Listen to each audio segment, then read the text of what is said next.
that's what you assume. The story's over now, I must conclude. I am conflicted, watching where I step still, hanging in the balance, not the life I want to live. I want to take it all, standing tall, fear I weighed the person you are. Oh, break out, I've got to see. Spent all my life holding all of it closely. I played it in a sense, a feel of discontent. I'm finally facing it all, fearless.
All right, all right, all right. How's everybody doing?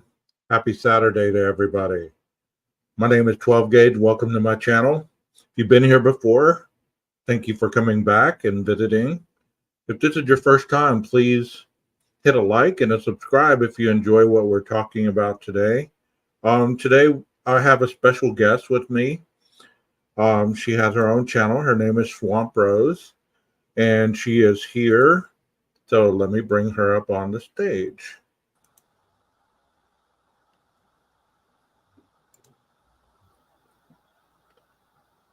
Hi, everybody.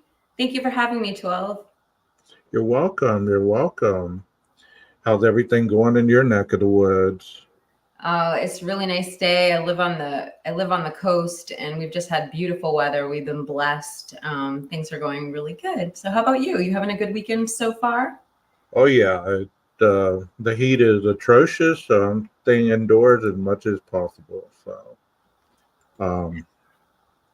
That Texas. well, I'm glad that you're able to have some water near you, and I've seen some of your videos where you have your dog out there in the water and stuff like that. It's very interesting to watch. I mean, sometimes I'm jealous. I'm like, man, I wish I could be diving into that water after a ball or something, I don't know how he tolerates it all year long, but yeah, that dog is like in his natural environment with his little Yeah. otter tail and his web feet. So cute. So thanks for saying that. And I'm excited to be here tonight too, because I've been asking you for a long time, because this is sort of in your wheelhouse with the Brady GIglio.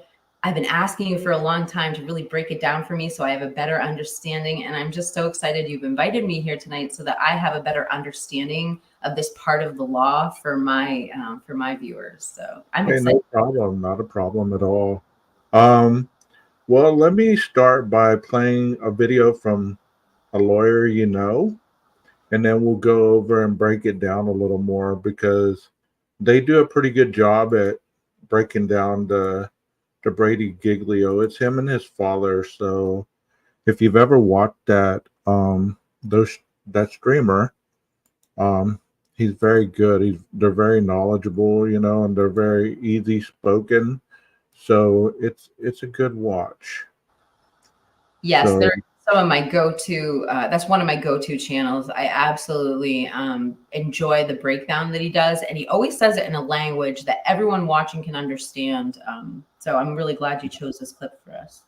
yes, yes. I wanna say something before we get started. As you guys know, who's been in the chat before, you understand that there's a level of classiness and friendliness that we adhere to in this channel.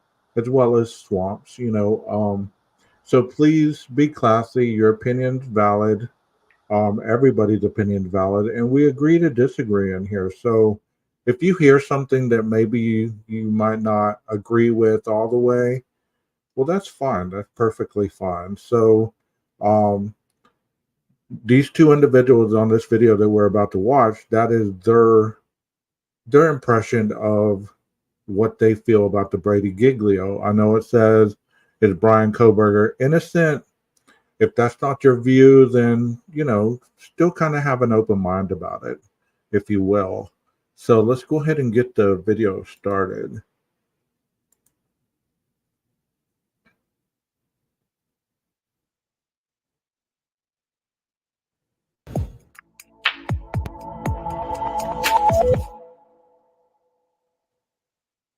What's up, everybody? We're back at it here, and we are talking Brian Koberger and the IDAHO4 as more documents were unsealed. I've gotten an entire document dump of, I think it's 80 plus pages of all sorts of motions and orders. Most of it has to do with sealing documents and unsealing documents and search warrants and extending search warrants and opening things back up and making them public. So we're not going to go through all of them today, but most of you on Twitter and Instagram, if you want to give me a follow on there to talk through this stuff and to send me these documents when you guys have questions, at Tragos Law is the handle on there. You can message it to us, but make sure you give us a follow on those social media platforms as well. That's the easiest way to kind of send documents back and forth and talk about things more specifically before we can really break them down and see where most of the questions are coming from. But the vast majority, almost every question I got about these documents was on the Brady and GIglio notice and what that means. Does that mean that Koberger is innocent? A lot of you know what Brady is. A lot of you know what GIglio is. A lot of you have heard about some violations in the past and some objections defense attorneys make that this violates Brady. And we're going to talk about that today. We're going to do a bit of a deep dive on that today. And to help me dive into that, I've got my dad coming on the show to discuss what Brady and GIglio are, why we have them, what the purpose is, and what this means for the Koberger case, to get kind of a different perspective on it as well. And of course, I'll comment on it. We will read through the actual notices together. I believe he is ready now. Hello, Dad. Can you hear me? Hello. Yes. Morning. Okay. So, good morning. So let's get right to Brady and GIglio. Can you tell me what they are? Why do they just go by that one name? So many other things have rule numbers attached to them or explanations attached to them. But when you say Brady in a criminal case, everybody knows what it means. Why is that? What is Brady and GIglio, and are they interchangeable? In 1963, the U.S. Supreme Court decided Brady versus Maryland. And that was a case where someone appealed the fact that the prosecutor didn't turn over evidence of, for example, two people had confessed to a crime. They didn't turn that over.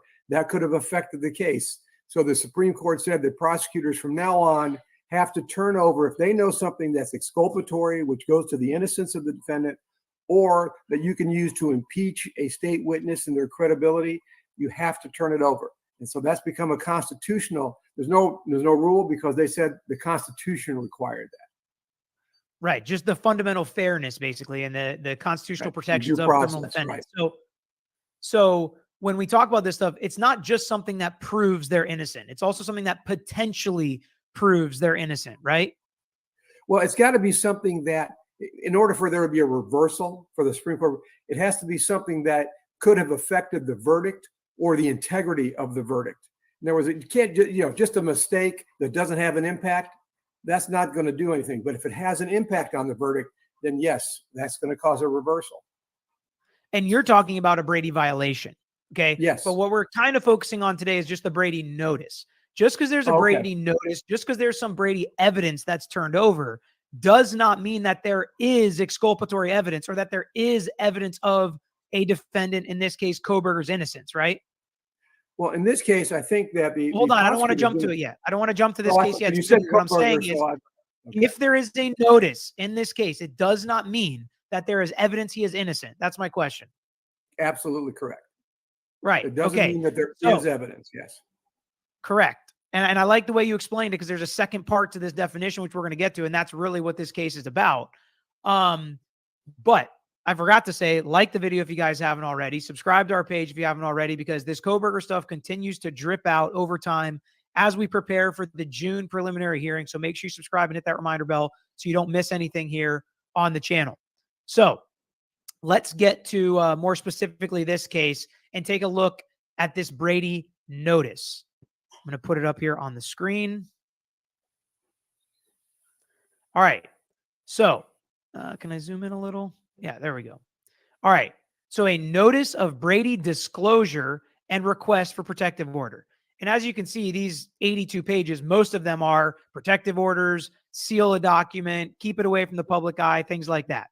So this says, comes now, the state of Idaho, by and through the Latah County Prosecuting Attorney's Office, and respectfully gives notice to court and counsel that the state has become aware of potential Brady GIglio material related to one of the officers involved in the above referenced case. So we're going to pause there for a second. So what does this tell you about what part of the definition of Brady GIglio is this notice referring to? It's referring to there is a something that could be used for impeachment to challenge the credibility of a witness. So Which again, this is actually more, if you want to go specifically, this is more the GIglio part of Brady GIglio, where it goes to challenging the credibility. Yeah, and it even says at the top, notice of Brady disclosure is interesting. Sometimes they're used interchangeably, but I agree with you. I think it does kind of go more on that. But again, technically, if there's a major issue with an investigating officer, it could be exculpatory. But I think most of the time when people think of exculpatory, they think, actually, it's not Bryan Kohberger's DNA. Actually, they have video. Somebody else was walking in the house. It does not seem like that's what we have here, right? Oh, absolutely not. It's a completed internal affairs investigation. So hold on, that happened before. Try not to jump ahead. Let's just wait. Let's read it and then we'll react to it. I'm saying what it's not. It is not evidence that somebody else committed these crimes. That's where we're getting right now. Okay, so I just want to build it up. Let's read it and then we'll react to it. All right, the material here it is now in the form of a confidential internal affairs investigation is hereby submitted in camera to the court. All right. So explain what that means. The form of a confidential internal affairs investigation, and why and what does it mean to be submitted in camera to the court? All right. Somewhere along the line, this particular officer had someone file a complaint against them. So that enough of a complaint so that there was an internal affairs investigation. There's an internal affairs department of every law enforcement agency. So they check and they review and they look into any complaints that a citizen or another agent may have against them. So at some point, the internal affairs department of this particular law enforcement agency looked into somebody complaining about this officer, did an investigation, and it looks like it was a completed investigation. So it looks like it's not ongoing from just, I'm reading between the lines.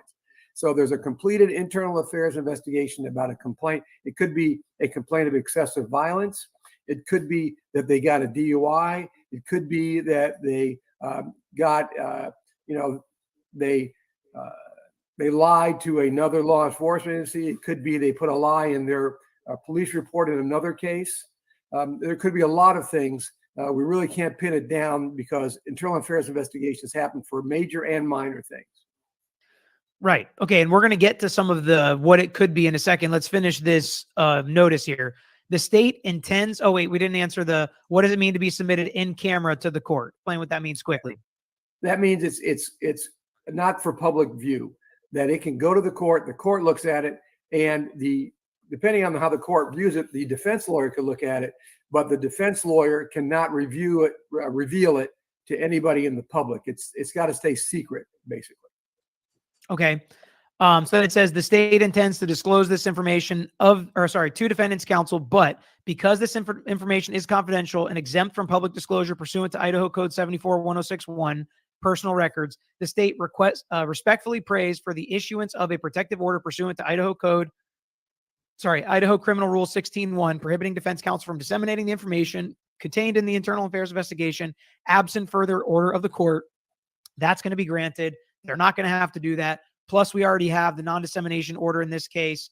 And I don't think that they have to worry about the defense counsel disseminating this information. So there's nothing overbroad or overreaching about that. But let me ask you some questions about this.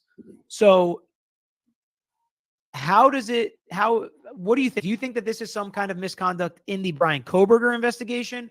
Or do you think it's something totally unrelated to this case in the background of one of the officers that was involved here?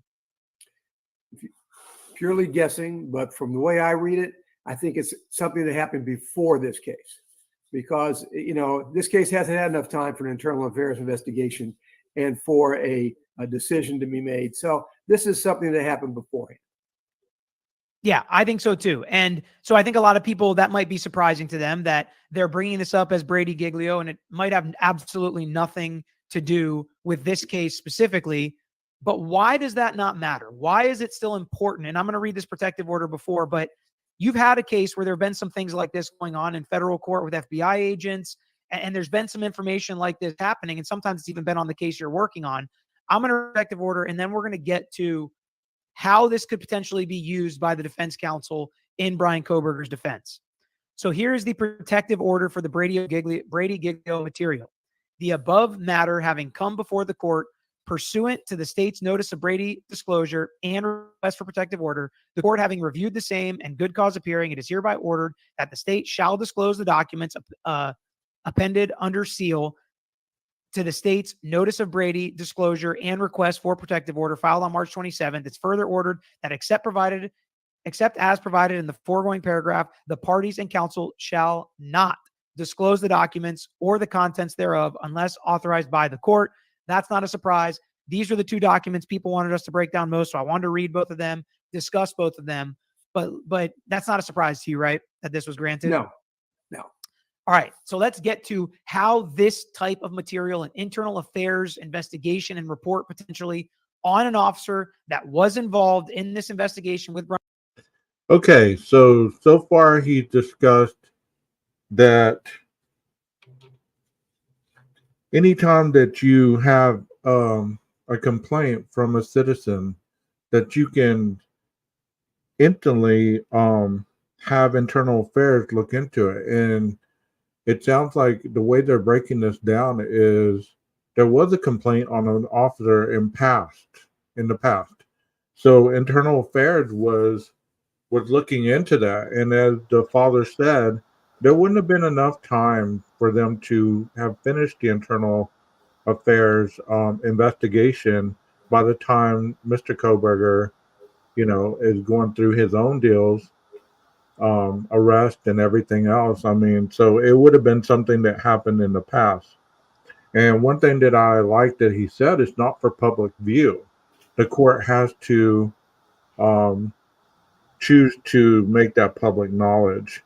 And he said, when it comes to Brady GIglio, and I'm going to discuss about this here in a little bit, it's not the run-of-the-mill evidence about somebody committing a crime.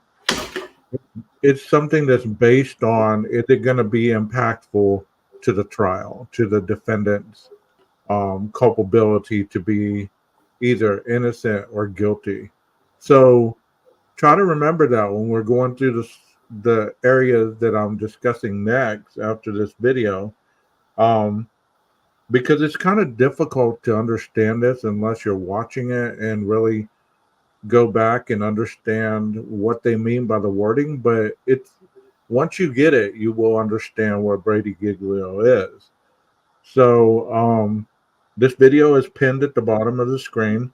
So if you guys want to go back and watch it after the live stream, or in your free time to kind of see exactly what it's all about, please do that, because the more knowledge that you have, the better off you are when the trial actually begins. And you'll understand if they should bring out the Brady GIglio, or they talk about due process and things of that nature. Swamp, you have anything you wish to say? I mean, just a couple things came to mind from that presentation so far in the presentation. And like right off the bat, what confused me slightly is we talk about exculpatory evidence. Why would it need to be under the Brady GIglio part of the law? Like, wouldn't they have to turn over something exculpatory anyway? Or is this a law reinforcing that? Or is it until this law, if they had information, it wasn't on them to I don't know. Like, I would think it's part of your constitutional right to know all the evidence. So why did they need the Brady GIglio Act or whatever to say that part of the law? Like, wasn't that already part of the law? Well, there's two different areas about that. The Brady Giglio is based on um, four different variations of how exculpatory evidence could be pertaining to the case, and we will go through those here in a little bit. But what they're talking about is police misconduct. So if there's police misconduct of any sort, let's say they destroyed evidence or they fabricated evidence or they didn't get the evidence labeled correctly or anything such as that, then that could potentially be exculpatory because it goes against the client's rights. Does that make sense? It does. And Jerry Stinger said, because people play dirty till they get caught, in my opinion, allegedly. And I'm wondering if, well, anyway, I don't really know what my question is. All right. Well, I'm going to continue the video if that's okay. Oh, yeah, of course. Okay. Here we go. Brian Kohberger in the Idaho 4. How can that be used by a defense attorney in this case? Well, a judge is going to rule at some point in this case whether this is in fact something that goes to the credibility of the witness. For instance, they got stopped for a traffic violation. So there's an internal affairs investigation because they were speeding. A judge probably won't let you cross-examine him on the fact that he speeds or that he got a ticket speeding. That really doesn't go to his credibility. But let's say it's that he did a false entry on a report at something in the past. Well, a judge may say, you know what, that's relevant. A judge should hear that this guy writes false reports. So a judge is going to have to rule on whether or not this particular Brady information is something that can be used for impeachment purposes to challenge the credibility of the witness. Just because they say it's potentially Brady doesn't mean the jury will ever hear it. Right. But let's talk some scenarios where you think it may be more impactful than others. You mentioned a number of different things it could be. If it was a DUI that this officer got, that's going to make no difference in this case to most people, to most jurors. But if he was caught planting evidence in another case or being accused of planting evidence in another case, or there you go. Those are some big things. Planting evidence in another case or accused of planting evidence. I mean, even if you're accused of it, internal affairs have to come in and clear you. So those two things are a big deal, or you fabricated a report. Let's say that you didn't know how to fill out this report. And so you did the best you could and you filled it out wrong. You left out important geographical information or your description of the crime scene or the evidence that you're trying to put on the incident report is wrong. You didn't word it right, or you used the wrong defendant's name or their identification information, things of that nature. And it's all based on levels of interpretation. So if it's something small, you're not necessarily, it's not necessarily gonna make you be innocent, but the higher the area of the misconduct, obviously it could go all the way to a mistrial, or they could just throw out the evidence.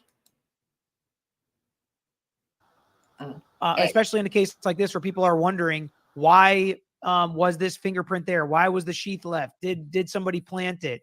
Was he set up? Whatever it may be. Not a lot of people believe that, but some people have been saying that on the internet. Or if he destroyed evidence in another case, like you mentioned. How are those types of allegations or internal affairs investigations, how are they applicable to a case like this? And how can they be used by a defense attorney? Well, let me give you an example. I had a case where a telephone was seized and the telephone was downloaded and they did all sorts of analysis on it. But it was in the possession before it was downloaded of a particular tech at the police department. Well, it turns out that tech has had multiple complaints for mishandling evidence and not securing it and make sure it was preserved for use in the future. Well, they had to give that information to me so that when the tech got on the stand about how they preserve the evidence, I could say, hey, you've had 5 prior complaints on this date, this date, and this date where you mishandle evidence. I mean, you really don't know how to handle evidence. You don't know how to secure a telephone to make sure that the items in that telephone, the data, are not messed with. So that is the way you can use these kind of internal affairs investigations.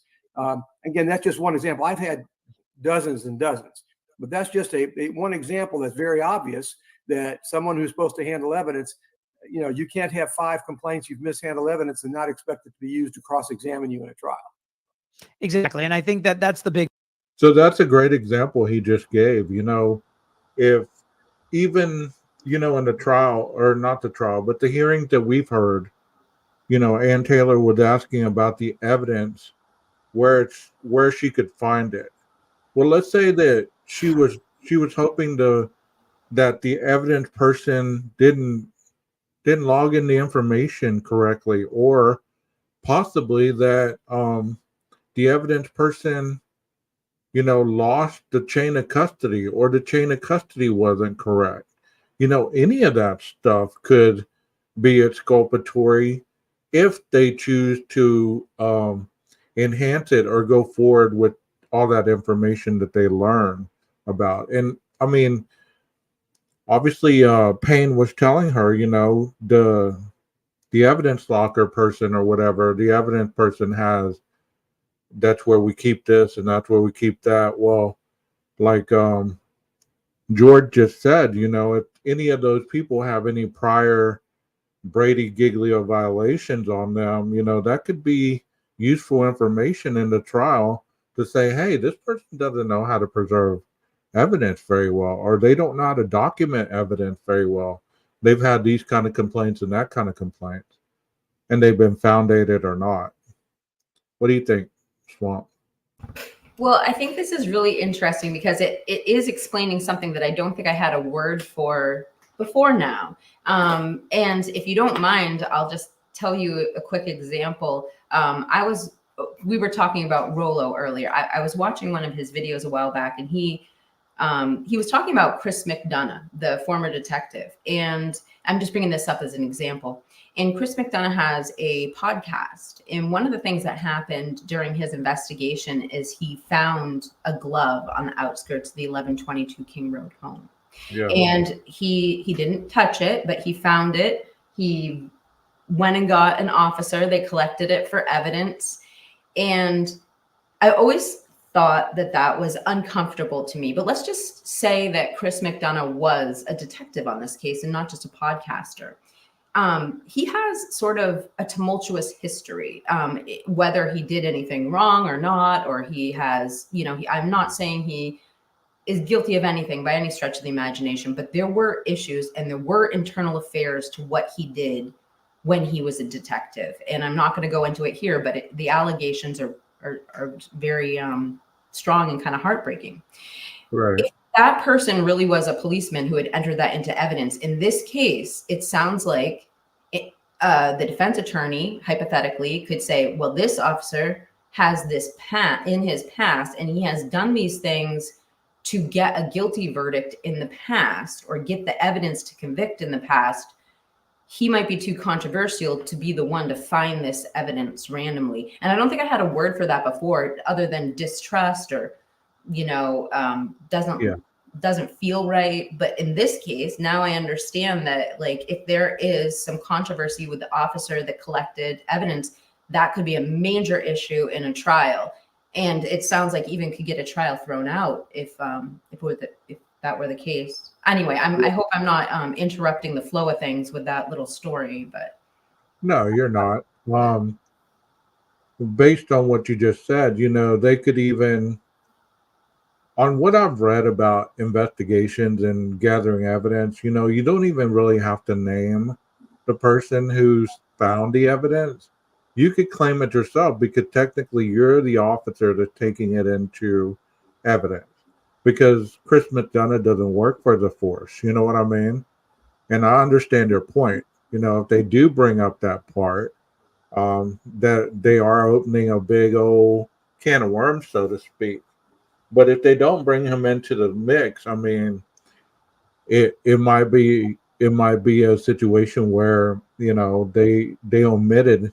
They could say an anonymous source found the glove, and the officer took it into evidence and this and that and the other. I mean, there's little ways to get around that, but if they want to push that, I'm sure that they can get the name of the person who got it, like you just said. Well, here's the thing: is he was running his podcast when he found it, and Oh, okay. so he like had the camera on live, and he's like, "Look right there, what is that?" And then it Oh, pans okay. out. Okay. So not the entire collecting of it was even on, but I mean him finding it, and then I mean, do you know what I'm talking about when I say tumultuous past with him?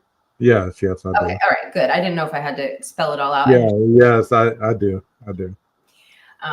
Yeah, anyway, I don't know if that could be it, or yeah, there are a couple other ideas I have, but again, I don't want to hijack your live stream with my You're fine.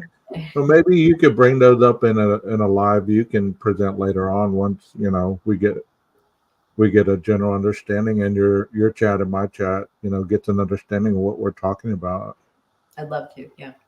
So here we go. Let's continue on. Big point is if there's any relevance to it at all, if it's not a prior domestic violence issue with a family member, if it's not a DUI like that, if it's not something like that, if it does go to his credibility, if it does go to his investigative tactics, if it does go to his police tactics, then absolutely, I think it's going to be hammered home, rightfully so, right? And that's also the thing that happens. That's why it's really important for law enforcement officers to really be above reproach in these situations, because if they start doing things that are shady and they start planting things or destroying things, that's a big problem. And that's something that can know. And it went all the way in one case for you that the judge ended up throwing out a case because of law enforcement and what they did in mishandling or destroying some evidence. In fact, I even have a judge's order in one case that said that this FBI agent is not believable, because after cross-examination, the judge didn't find him believable and actually issued an order. Now, this is an interesting point. That order the judge issued is going to stay with that FBI agent forever, because in any other case he testifies, that's going to be GIglio. And the government is going to have to turn over that order to the defense lawyer about that FBI agent. Did y'all just hear that? That judge's order is going to stay with that agent forever. So anytime that agent is brought in for a witness or expert or anything like that, the order is going to be able to be brought up in his past of what he did. Is it required to bring it up? Are they required to say this person was investigated under GIglio, or is it? Yes, it is. Like if the attorney finds out, well, they give them a list of the witnesses or the testifying experts, and they see this name, they run them, and it's going to be on their record that said, okay, the judge ordered that this person's testimony is unbelievable, not believable. So, the attorney's going to fight to not get that person either to testify, or if they do testify, they're going to bring up the Brady GIglio, the violation. And like you said, it's not a simple domestic violence or DUI. I mean, even though those are bad things when it comes to anybody involved in law enforcement or even society, but it's the investigative tactics, like your job duties. So it's more pertaining to the job duties of the individuals that have the evidence in their hand, whether it be the labs, whether it be the evidence collector, whether it be the person who who transported the evidence. All these people are brought into light. They have a strict protocol. So you better believe that the attorneys are looking at the chain of custody, the protocol that they took to preserve the evidence. Did they do it correctly? Have they had a history of this before? Did they not follow up on what they needed to follow up on this evidence? Things of that nature. And this is basically like this. Okay, let's say, I don't want to say lying, but let's say you're at your job and you don't do your job correctly, and you start getting complaints from other people, so you get written up. Okay, they do an internal investigation. They find out that you didn't do your job correctly, and it cost them money or it cost them time. So they write you up. They suspend you, and then you come back to work. A year goes by, you get another complaint. They write you up again. You get more suspension. So each time it would be like, okay, well, this is going on your personal record. So you go to another job or you're asked to do a specific thing that you don't do well, that costs, either people their freedom or, they're it just shady. It follows you. It's going to follow you everywhere you go, especially if it's something huge. I hope I'm making sense. I mean, I'm kind of No, but long-winded right now. it gives you some reassurance in our justice system, because we have said it. If we haven't said it a million times, then we should say it again, or at least, on my channel, the each entity, your police force is only as good as the people that make it up. So this is a one way that they can self-police and really, see who has a history of things. What you just said though makes a lot of sense. When you were talking, you mentioned that it goes all the way down the line through the chain of custody, which kind of goes back to where we were talking about who collected that glove and whatnot. So that's huge. It's not just the investigating officers, the ones in court. It's the entire chain of custody, even probably going to that evidence locker and the storage clerk. Yeah, exactly. So if any of those people have any kind of history of fabricating evidence, losing evidence, damaging evidence, that they have been found by internal affairs that this is legit, you're not gonna utilize their services when it comes to a trial.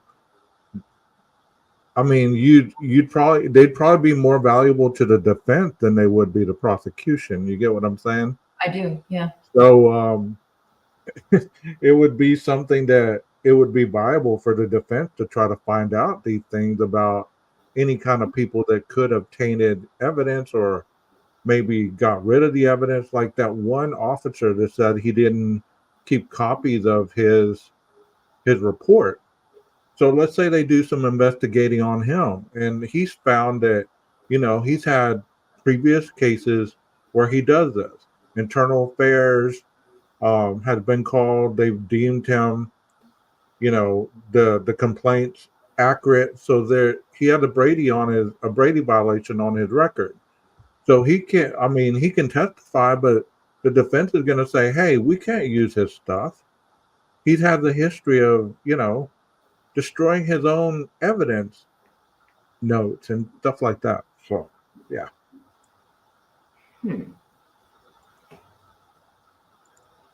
And literally, if he ever takes the stand again, they're going to say, isn't it true that a judge has found you to be not believable in another situation? And he's going to have to say yes. Now, whether or not a jury believes that, how much weight they're going to put to it, we don't know. But the fact that that is out there is really important in any case this officer works on, which is probably going to be taken into account in what he's assigned to from here on out. And he probably won't be in a testifying position maybe ever again because of that. And so it is really important in these situations to make sure things are done right. What were you going to say? Well, I think what's happened now, what you'll see is the Department of Justice and local law enforcement agencies are keeping a list of what's known as GIglio officers.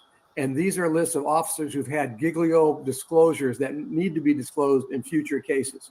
And so this list exists now. So you're right. Anytime this guy testifies in the future, they're going to have to turn over this information.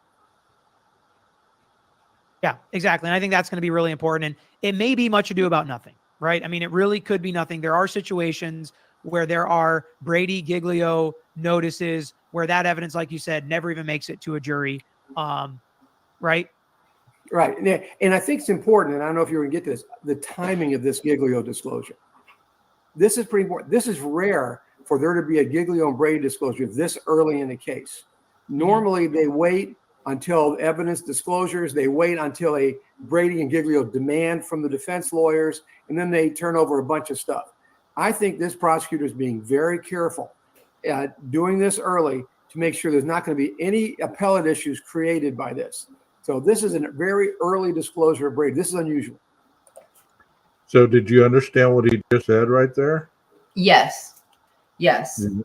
And I immediately got taken back by Miss Taken's comment, because I've heard this before with the officer Nunez, because back in Stickergate, which everyone likes to dub it, I believe it was Officer Nunez, as she was saying, was involved, and where they said there was no body cam footage, or there was something along those lines where there actually was body cam footage. And I'm wondering if that cop was involved, she might have just hit the nail right on the head. But just speculation, of course. Yeah, I mean, especially if that officer has a history, and you have to understand, they could have a history and complaint, but internal affair finds them not guilty, so to speak, that those complaints or that history has just, they can't find any evidence of Brady violation, then it's not going to be a Brady violation. Just because we know about it, just because we know about the complaint, unless internal affairs had deemed it correct and they found evidence to support that complaint, and they, sanctioned these officers or whoever, it's just another complaint. You know what I mean? It's not going to be on their record. I mean, there's going to be a complaint on the record, but it's going to say unfounded or not deemable or anything like that. So in retrospect, then, this person doesn't have a Brady violation. Can I just add on to what you're saying? Because that's making a lot of sense to me. And I'm thinking back to what George Tragos said a couple moments ago, where he was like, okay, well, if this is happening this early on, they're trying to say that there's still an internal affairs. I remember him saying that a while back. There's still an internal affairs investigation going on, that this has to be something so recent, and they know it because this investigation can't be over. And if we were to think back to when this happened with Nunez, that was somewhere between 20 and 21. I don't know how long an internal affairs investigation takes. Maybe it's couldn't be him, because it would. I don't know either. There's been speculation that it could be Officer Tollison, because of the Moore Drake issue. Okay. But once again, unless internal affair has deemed him culpable, and there's a pattern, or there's more than one, you have one Brady violation and you have a 100% perfect investigation record. That's not going to be enough to sway the jury to say, well, this is a dirty cop. Does that make sense? Yes, there has to be a pattern. I didn't quite pick up on that, but now that makes more sense, because you Right. lose a Well, lot. let me address something that's going on in the chat. Hey, Rondi, once you give somebody a warning, please time them out the next time they're disrespectful in your eyes, okay? Or any of you mods, thank you. So let's finish the video up. It's a good sign, I think, for how the prosecutors are handling this case and how they're handling it appropriately. What did you say? I said, yes. I'm agreeing with you. Yeah, I agree. I think that's a great sign. Because again, some cases, the officer that just came and did the perimeter, if he's gotten a DUI in the past, they're probably not disclosing that as GIglio. He's probably not going to be called to do anything, or she.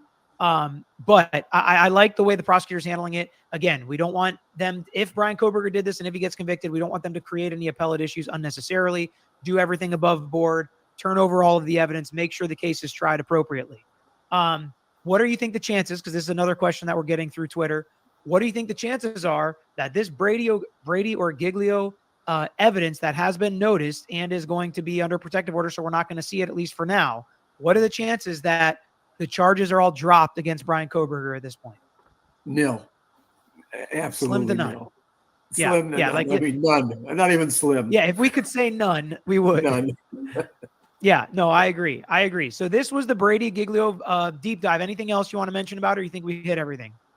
Well, as far as the notice goes, if we're going to just go with notice, that's about as much as we can cover on the notice.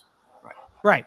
And that's where we're at this point. If there's an appeal later for a Brady violation, then maybe we'll jump into it more from that side of the trial. With that, thanks for joining me today. Hope everybody enjoyed it. Put your questions in the comments. We will respond to them. We will be doing more videos on Kohberger, on some of the documents that come out. We are probably not going to go through 80 pages of documents ever on a video. I shouldn't say that. I know we went through a bunch for some appeals on Heard in Depth. But if you guys have specific questions, reach out on social media, Twitter, Instagram, whatever it may be, YouTube, of course. Let me know what pages you're specifically interested in, and we will break them down for you. Dad, thanks for coming on. Okay, anytime. You know, if you guys haven't heard of this channel, I suggest that you go and subscribe. They're very good with discussing different cases and breaking it down where you can understand it. You know, it's a very good channel. So the lawyer that you know, right? That's what the channel's called? The lawyer, you know. The lawyer you know. Okay. So right now what I'm gonna do is we're gonna keep talking about the Brady Giglio now that you have an understanding. Oh, the lawyer you want to know. There you go. So thank you, Heather. Thanks. Now that you have an understanding of what the concept is, I'm going to go over some examples of what the Brady violations are. So I'm gonna give different variations, and then we're going to keep talking about this. So the Brady motion, as he discussed in the very beginning, this is the complaint. This could be a request from the prosecution or the defense in a criminal case to turn over exculpatory evidence. This is the evidence that's obviously going to be favorable to the accused. So once this is dropped, then they start the investigative process, of the evidence that they're trying to look into. So if I say, hey, let's use the Stickergate example. I need you to pull up the Nunez files and see if there's been any Brady Giglio in there, and if there has, what have been the outcome. So I get the paralegal to go do that. They go do that, and they find 4 or 5 completed disciplinary Brady violations. So obviously, you take that information to the attorney, and they're going to say, well, whichever side is looking into this, it's either going to look bad for the prosecution or it's going to look good for the defense, or vice versa. Maybe the defense is trying to get a officer as an expert witness or something that has Brady as well. So it works both ways. I didn't even think of it like that. Yeah, absolutely. Because they want to make sure they're able to apply that rule consistently or with continuity. That makes a lot of sense with the witnesses. I remember something that George Trego said when he was talking to, that they said something about when a violation happens, it could be that this police officer is no longer put in a testifiable position. And it kind of reminded me of like when you're watching police dramas on TV and like you suspect they're doing something wrong. They always like put them on desk duty or like make them go be traffic detail or something like that. And now that's making a lot of sense listening to Brady Giglio, because why would they want them in a position where they might be into court and then have that evidence that they collected thrown out? So while the internal affairs is going on or the investigation is going on, they don't want them back in other cases that could all be thrown out because of this Brady violation that could follow them from case to case to case. So it's kind of interesting, and it kind of makes sense just with basic fundamental rudimentary knowledge of cop shows. Yes, exactly. It's like just fact checking and background checking on, if you were going to use layman term, on what kind of people are going to testify either in the favor or against the defendant. You don't want somebody up there that has multiple issues with their documentation or evidence collection or anything like that. Because I mean, I know a lot of times when we're doing lives, we pull up pictures of, the investigative teams, and we say, well, they're not using gloves, or they dropped the glove, or this, that, and the other, and we think that that's going to be enough to exonerate or prove guilt, and unfortunately, that's not, unless that person has a history of doing that. If you pull up their file and say, look, this lady that's collecting this evidence just dropped a glove. She has a history of dropping that glove and cross-contaminating evidence. And she's found guilty like 4 times already of doing this. And she's been, given extra training and extra this, extra that, and she still continues to do it. She's not a viable witness, or her evidence isn't viable to be collected. Does that make sense? Absolutely. And they won't put her back in a position where she might be able to testify, so they won't be in that chain of command anymore.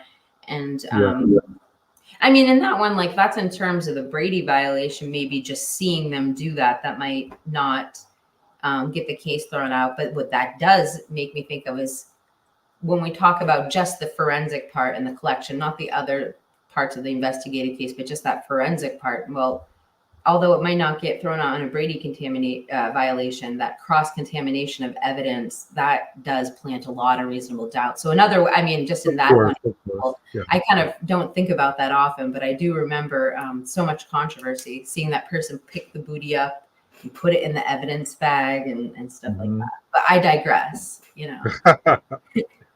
Okay. I think you were asking earlier, you were commenting on exculpatory evidence.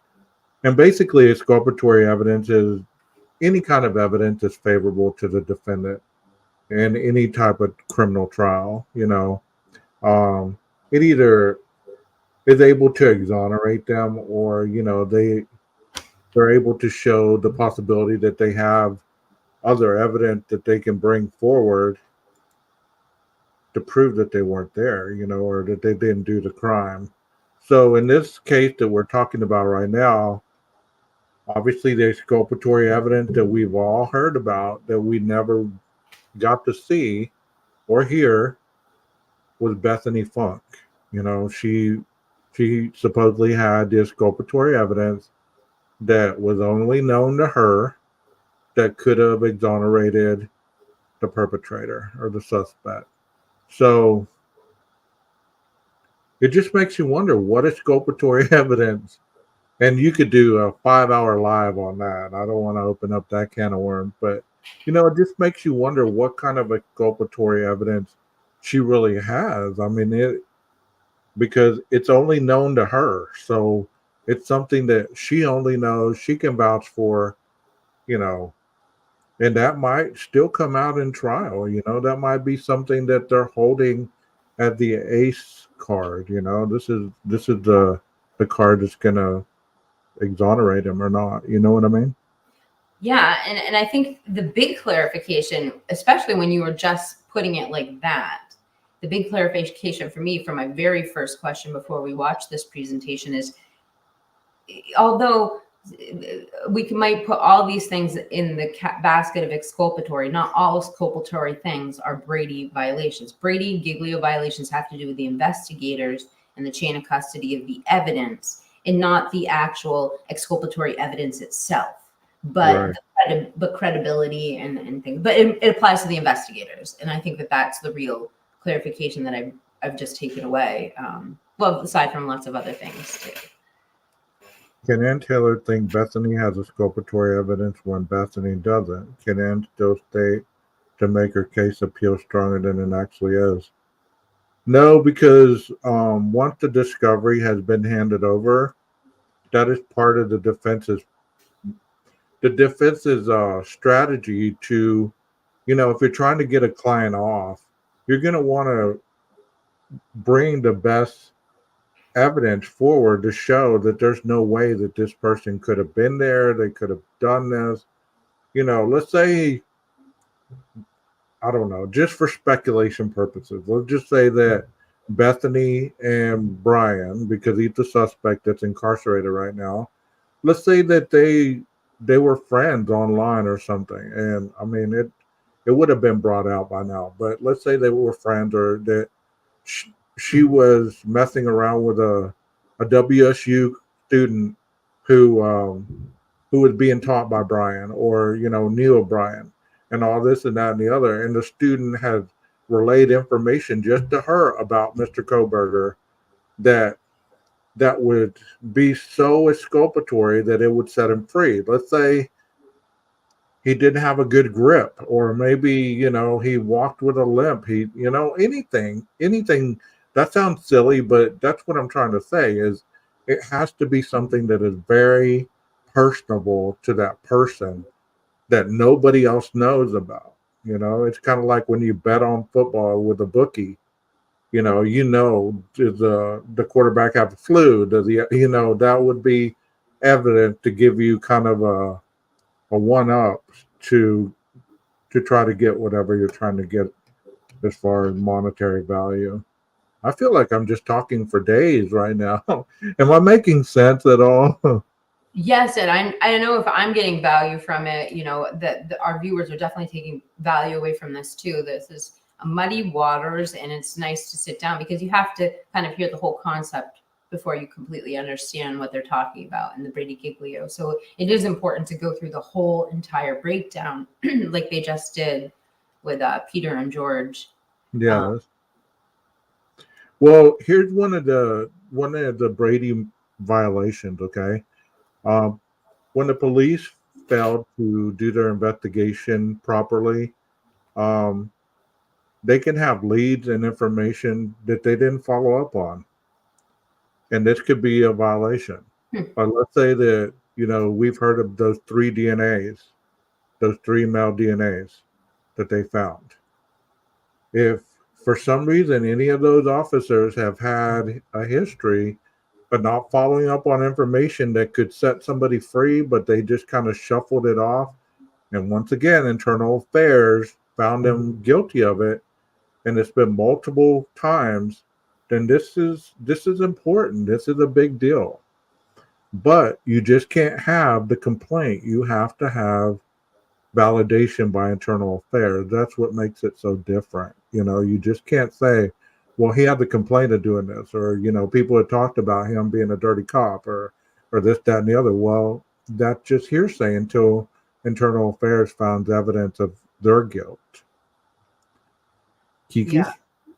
Yeah, and I actually, and I just wanted to respond because I think Tarot just completely read my mind, because going back to Bethany, we don't have much to go on other than, of course, the published Mirror article that none of us like to reference. But we do have the early accounts, the things that were taken back as word on the street or just early accounts that nobody buzzed about afterwards. And that was that she thought she heard a fight of more than one person. And like Tarat just said, three guys that Bethany may have seen probably worked with DM. Or I don't know about the last part with DM, but I definitely have heard that before. And that was her impression, that there was a rollover fight from the fraternity going on. I'm not saying that's what it is. I'm just saying that was what the early reports were always saying. And it, who knows, maybe Ann Taylor heard some of those early reports. You might have clarified this before. It doesn't mean that she definitely has something exculpatory, or she said something that could be potentially exculpatory in Correct. her initial statement. Correct. I mean, she definitely has something that could be considered exculpatory. Another thing would be what's called statement of proof. This is just a statement that another person, that there's another person that committed the crime. Whether, this tip was turned in and the police, ever followed up on it or didn't believe that there's no way that this could have happened. Once again, the police department has a history of not following up on tips or not following up on viable options other than becoming tunnel visioned. That's a Brady violation. Yeah. It's also interesting. It makes me want to go back and look a little bit deeper, knowing this, and see what else I can surmise from what we know. Do you know what they were talking about with the officer Tullison? What was that Brady violation that they were referenced, that it could be Tullison? Once again, what? The officer Tullison, what were they bringing up Tullison? Oh, well, in another case, Moore and Drake, they were the chiropractors. I believe that Drake supposedly shot Moore, and the Brady violation was that Tollison had multiple Brady violations of um, handling evidence, like writing the evidence down, or being thorough with his investigations. And This he is had, the chiropractor. yes, and the reason that people Okay. were so clear on that is because he was one of the officers that was at the autopsy. So if he has issues in the past about documenting evidence, if there's any Brady violations on his record, like I said, if there's, it has to be substantiated that the Brady violation impacted an investigation, just like the lawyer said. It just can't be, well, he forgot to add this or add that. If internal affairs didn't find it viable, then it's just hearsay. Yeah, and I saw Heather putting some things in the chat. This is the one that Lana Oriani really, I believe she blew the lid off of, if I'm not mistaken. And I remember I saw it initially on there, the chiropractor, Dr. Drake. This one right here, ultra timestamps of footage. Yeah. Okay, I couldn't remember what exactly he was accused of doing. So yeah, that's a big one. If he'd done that before in internal affairs, obviously if found him guilty and it's on his record, then he's not going to be a very viable option as far as a witness, even though he was in the autopsy, taking notes and this and that and the other. I just don't see how the police department would have somebody with those kind of records in such important areas of the investigation, if that makes sense at all. Right, and like George Tragos just said, they should take him out and put him in a non-testifiable position. Okay, Yeah. desk work, traffic. I mean, in a small town, I don't know how many of those they have, but Yeah. if you put yourself in that position, like, how could they Yeah, have but a position where they could testify in court as the chain of custody of evidence? Like, I mean, I have to go back and look at this case because I had started talking about it, but I just didn't get far enough to see the implication of his reporting of information or the body cam footage or whatever. But the case was dropped and it was appealed in a higher level of court. So I have to look at that.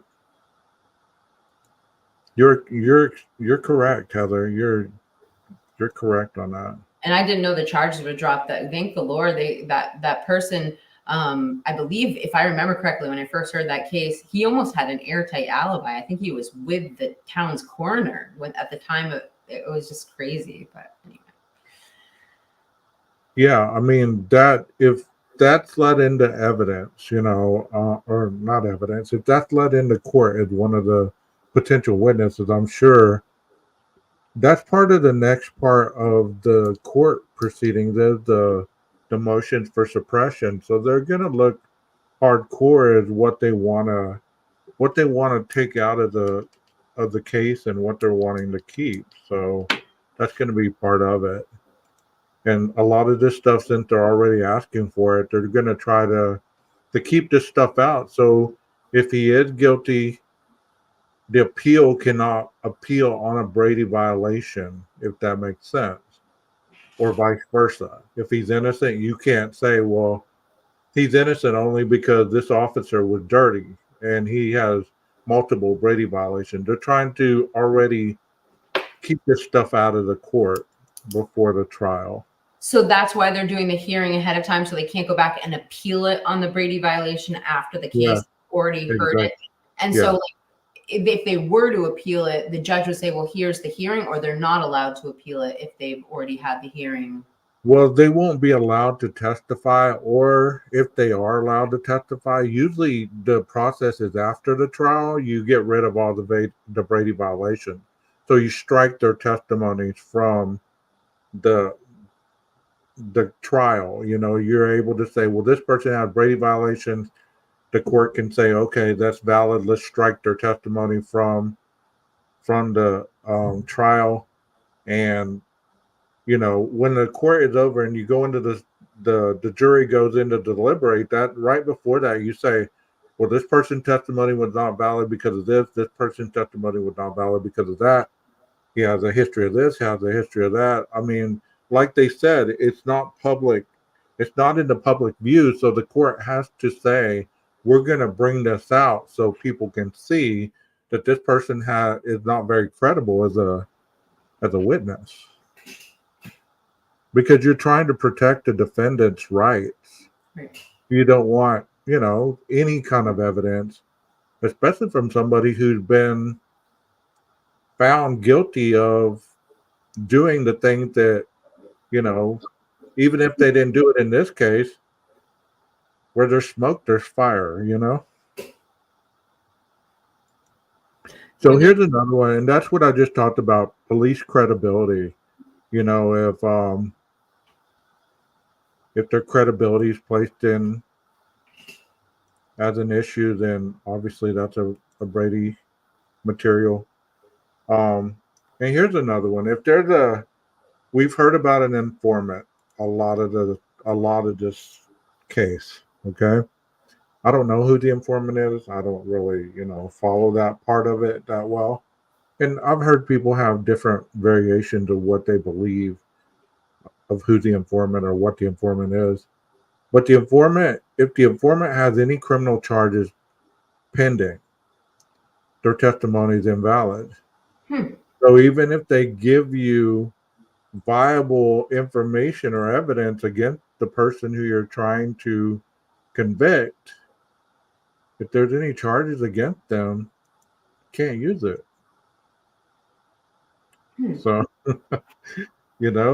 it's very checks and balances of all this stuff. If there's witness statements that give inconsistent descriptions of different witnesses of the crime, that could be something that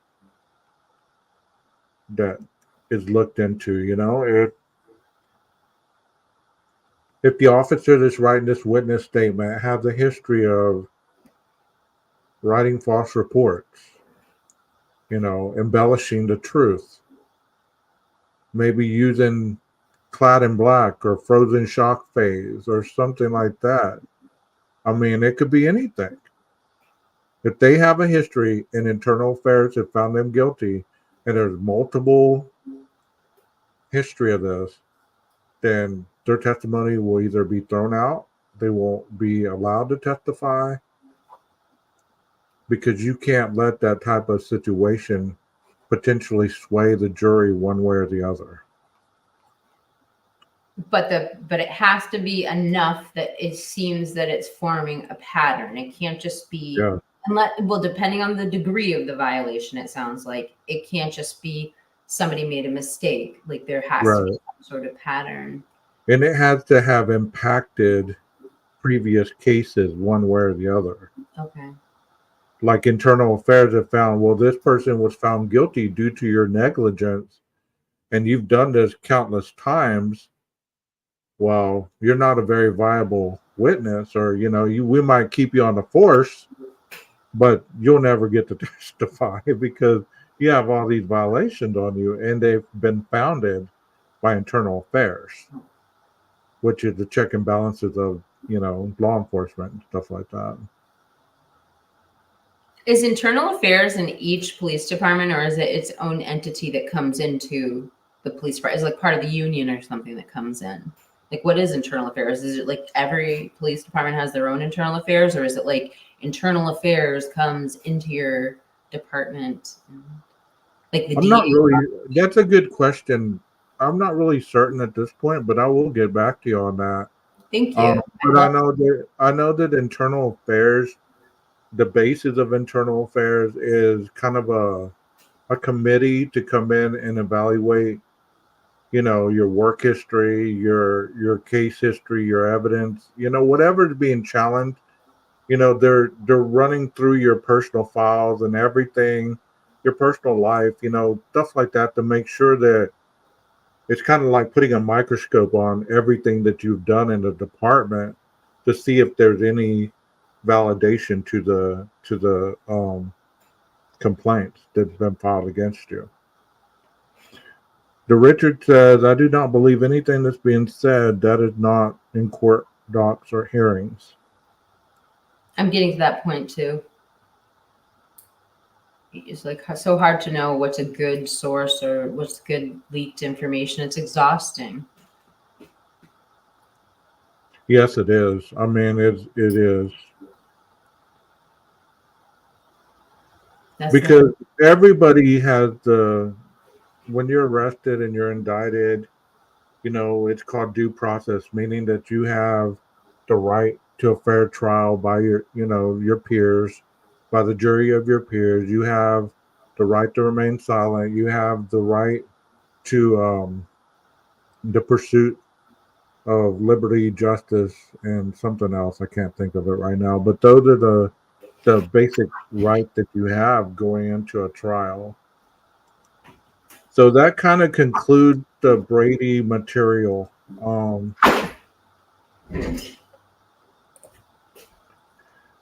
if any of these are found during the trial, let's say that they're not founded before the trial, something has been caught, and this individual who has Brady violations is able to testify, the court can either declare a mistrial or they can keep the prosecution from using unfavorable evidence.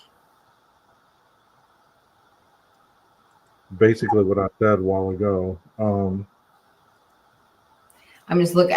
We always get one about the ISRGB whenever we talk about early accounts. So of course, these are patterns I see. So anytime we bring up Bethany and Bethany's exculpatory evidence, never fails, we get an ISRGB comment. The Idaho Sliced Roast Beef General. ISR what? ISRBG, the Idaho Sliced Roast Beef General. It's like a macabre satire chain of, it was like a Reddit post, I believe, but Okay. and basically it got deleted, but there were so many controversial things, and that, I guess, if we're going to talk about early accounts, that was one of the places where they were documented. And the reason I don't put like a lot of concern towards those writings is because I was told that they have a long history of doing the same type of thing. They did it along with the Madeleine McCain case. But regardless, whenever you hear somebody that might have had viable early information, it always just chills you to the bone, because it's like, my gosh, was this someone that was involved, or what don't we know? It's just so hard with a case that's sealed, gagged, and redacted to actually know, was that those first accounts, what parts of them were real, what parts of them were worth listening to or exploring. So,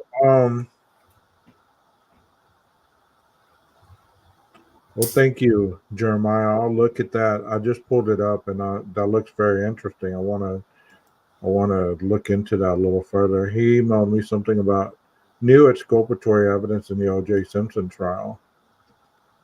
But according, exculpatory to OJ? Yeah. I heard about something. I heard about something in a documentary that blew me away too. That was kind of weird. I don't know if it was exculpatory, but it was definitely weird. Some weird things that happened. Well, maybe we might share it on a stream or something one time. Yeah. I think it'd be interesting. So let's say that a violation after you're convicted. Let's say that you've been convicted, and it's found that they discover Brady violations. The thing that can usually come of this is the overturning of the conviction. So if the evidence is strong enough after you've been convicted, you can have your conviction overturned, which is always favorable. You can always, the justice system, as far as I believe it has the checks and balances that even if you are convicted, there still is other avenues to kind of give you the opportunity to regain your freedom back. So it's not always you're convicted and then automatically you're going to be put to death. You know what I mean? It's set up where there's appeals processes, and it can go all the way to the Supreme Court with your appeal. So that's the wonderful part of our justice system is they set it up so it wouldn't just be, okay, you're convicted, let's take you out in the front yard and shoot you. You know what I mean? That's the beauty of our justice system, that they allow you to have the appeals process. Yeah. This, like I said, I didn't have really the word for that credibility chain until I understood this, and I see what an important part of our law this is. And I also see how I can apply it to other cases as well as I'm listening to them, because really, if we're just looking at exculpatory evidence, that doesn't say everything. It's the quality of the evidence, the impact of the evidence, and the impact of the people who are surrounding it. That's why I try to do videos most of the time, or at least when I was starting my channel, to kind of break this stuff down and explain it so people would be more knowledgeable, that they could understand what was being stated rather than just going on their visual interpretation and what other people were telling them that it was. Because I've heard a lot of variations of Brady GIglio, and some of it is not accurate. You know what I mean? So I'm glad that we decided to do this tonight. I mean, I did another live, and I had some issues with it, but I think tonight has gone very well. We still have a little bit of time if you want to keep going. Or are you good? Well, whatever you want. We had, if you wanted, I mean, if I have that photo that we were discussing, I don't know if I can get a good view of it, but I could try and bring up a photo that Yeah, we've been yeah. discussing. Jeff H, are you still in the chat? The photo that Kiki is talking about is the fire hydrant, and whether that is a coat or what is really exactly is that they're pulling off that hydrant. I've had, I I posted something on my community tab, I think, and I asked that question, and I've had like 121 comments or something where it was commented that people are very confused or very torn on which side to think on that. Let me ask you guys before we show this photo, and I know you know what we're talking about, the black object that is being pulled from the fire hydrant very early on in the investigation, and and um and then it's just thrown back down. So it's a controversial piece, and it is very controversial. Is it exculpatory evidence? No, it's not. So we can stop using exculpatory evidence as every piece of evidence that is found, because that's not how it works. And we hopefully you guys understand that in the presentation that we did today. Um, y'all want to see that picture? What do y'all think? Jojo B says Maddie's jacket. Well, let me ask you, Kiki, before we go and pull that up. Do you believe that's Maddie's jacket, or do you believe it's something else? Do you think it's another jacket, or what do you think it is? I'd be interested to see Jeff's video, because from the photo that I have, I can't see the white patch as well. But I'm probably, I mean, I would lean towards it is hers rather than it isn't. And like, as far as the jacket being exculpatory, I don't know if I've ever necessarily heard that argument, but I have heard that one of the arguments is going back to, we all talk about early accounts, and we talk about those circulating emails that suggested there was a different crime scene and there were other things going on that night. Maddie's jacket played a role in that story. And so I don't know necessarily exculpatory, but I do know that people use that jacket and that video and that evidence to talk about some of these alternative theories. And it seems to be, to a lot of people, it seems to fit into those alternative theories a lot. Now, do I know how and why it's so important to people? No, but it's definitely, like you said, it triggers people to want to comment and talk and have the conversation. So we know that there's something there, and there's questions we can suss out, and there's things that we can get you guys to, so. You're correct, Nina. You're correct. She said Brady is exculpatory or impeaching info, and Giglio is more on LE past and behaviors. You're right. Thank you, Nina. So let me see if I can get Jeff to come up and see if he has the video. If you want to take this couple minutes to talk to the chat or ask him questions while I get him, can you please do that? Oh, I'll talk to the chat. I got so much to talk about tonight. So, so I don't know if you guys want to talk about true crime, but I think there's a true crime going on. Is it okay to not talk about the IDAHO4 for a second? I don't know.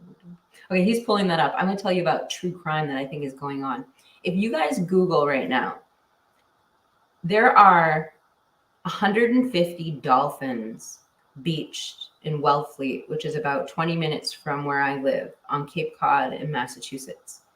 And these dolphins have brought themselves to one of the last and most pristine protected places called the National Seashore, which is 44,000 acres of protected, pristine wildlife that the Kennedys came to Cape Cod and helped set aside because the Cape was being destroyed by development. So they set aside this beautiful wildlife refuge, unlike any other place on the East Coast, okay? These 150 dolphins just beached themselves, and we're trying desperately to save them, okay? They beached themselves literally 15 minutes from a dolphin emergency room that we built in Orleans last year. We converted this used car shelter into a dolphin emergency room because so many dolphins were beaching themselves. And these are intelligent animals. They know different boats, everything. They're coming to us for help. What is going on is foreign companies have come to Cape Cod, and what they do is they offer tax incentives for towns to allow for them to blast off shores and do this blasting so they can build these big windmills inside of our oceans. And then they don't give that energy to Massachusetts or to America. They take it and they ship it off to Europe. Now, the same process happened in Tokyo and it happened in Europe. By the time it was all said and done and banned in Tokyo and Europe, over 2,000 whales died. And we had a mama whale and 2 babies going through Buzzard Bay. And we can't stop these foreign entities because they bribed our local politicians. And so I'm coming out to spread the word. Go look at Cape Cod. Go look at the 150 dolphins dying that came to us to say, stop blasting the oceans. And the unfortunate part is the whales can't make it because they're so deafened and dumbed by the blasting. So please check it out, you guys. It's a true crime. Thank you. Done. Sorry.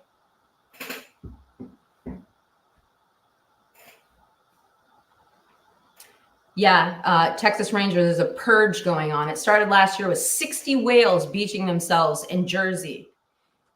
They're trying to say it's not doing anything. We need a moratorium on this blasting. You need to talk to your politicians. There needs to be a moratorium on the blasting in our East Coast oceans. There is no reason for this. Nobody is getting any energy in the United States. They just have purged and ruined their own oceans, and now they're coming for ours. And they're ruining our shellfishing, our sharks. Just talk to the fishermen. It's terrifying. 150 beached dolphins in Cape Cod. I saw this documentary the other day where they were doing testing on orca whales that were attacking sharks off the coast, and that's something that's never really occurred. And it's off the coast of where is it? New Zealand, and they have such a high shark ratio to orca whales, and they're wondering how come that's happening. Maybe that has part to do with it. The orcas are unbelievable. Right now, the orcas in Africa have figured out how to disable these boats that are unregulated and unprotected, and their propellers keep coming and chopping up their babies. So these killer whales have learned how to dismantle the boats, and they're screwing people that are going out, and they're dismantling their boats and leaving them in the ocean to die. Because you know what? The animals do something That's to strike awesome. back. That's awesome. It's awesome until the fact that the evil people figure out a way to kill the ones that are fighting back. But just remember, these dolphins didn't show up in Wellfleet by mistake. Wellfleet is just like a 5-10 minute drive from the dolphin emergency room we built last year. And the dolphins started coming to us when we built the emergency room so that we could help their babies and stuff. They were bringing the dolphins were bringing themselves to us. And now 150 of them are coming to us, probably not for help, to say, you're killing us. Look at us. Just look at us. We're dying here in your beautiful national. I mean, it's infuriating. Just look it up. It's devastating. And if you have any concern for green energy, people are hijacking the name green, and it's just poop energy is what it is. I don't know. It's not even. How is something green that completely carpet bombs the entire ocean, destroying the shellfishing population? If you like lobster, well, forget it.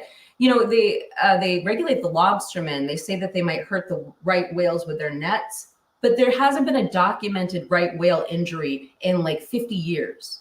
They just do it because they want to control things. And but now, because they control our waters, they've sold them to these foreign entities. And we need a moratorium, though, on this offshore blasting. It is killing our oceans on the East Coast. And yeah. I mean, there need to be lives done about that. I mean, maybe you could do some lives on your channel about that. Yeah. Bringing awareness. I mean, that's needed. I mean, in my view, that would be more needed than what we're doing right now. This is needed, but as far as dolphins are awesome creatures, man. They're awesome. They're amazing. Yeah. Yeah. So I don't know if y'all can see this, but this is off the TikTok one. I can't get a hold of Jeff, so I'm gonna have to do my own. I'm sharing mine too. If you needed me to zoom in on it, I don't know if you. Okay. Let me see if. Yeah. Is that mine? Oh, let me go. I'll try and zoom in over here. Okay. All right. So. Yeah, zoom in on it. That's a great shot right there. Oh, more. Should I go more? Is that good, chat? I mean, I can see it, but I don't know if they can see it. Right there.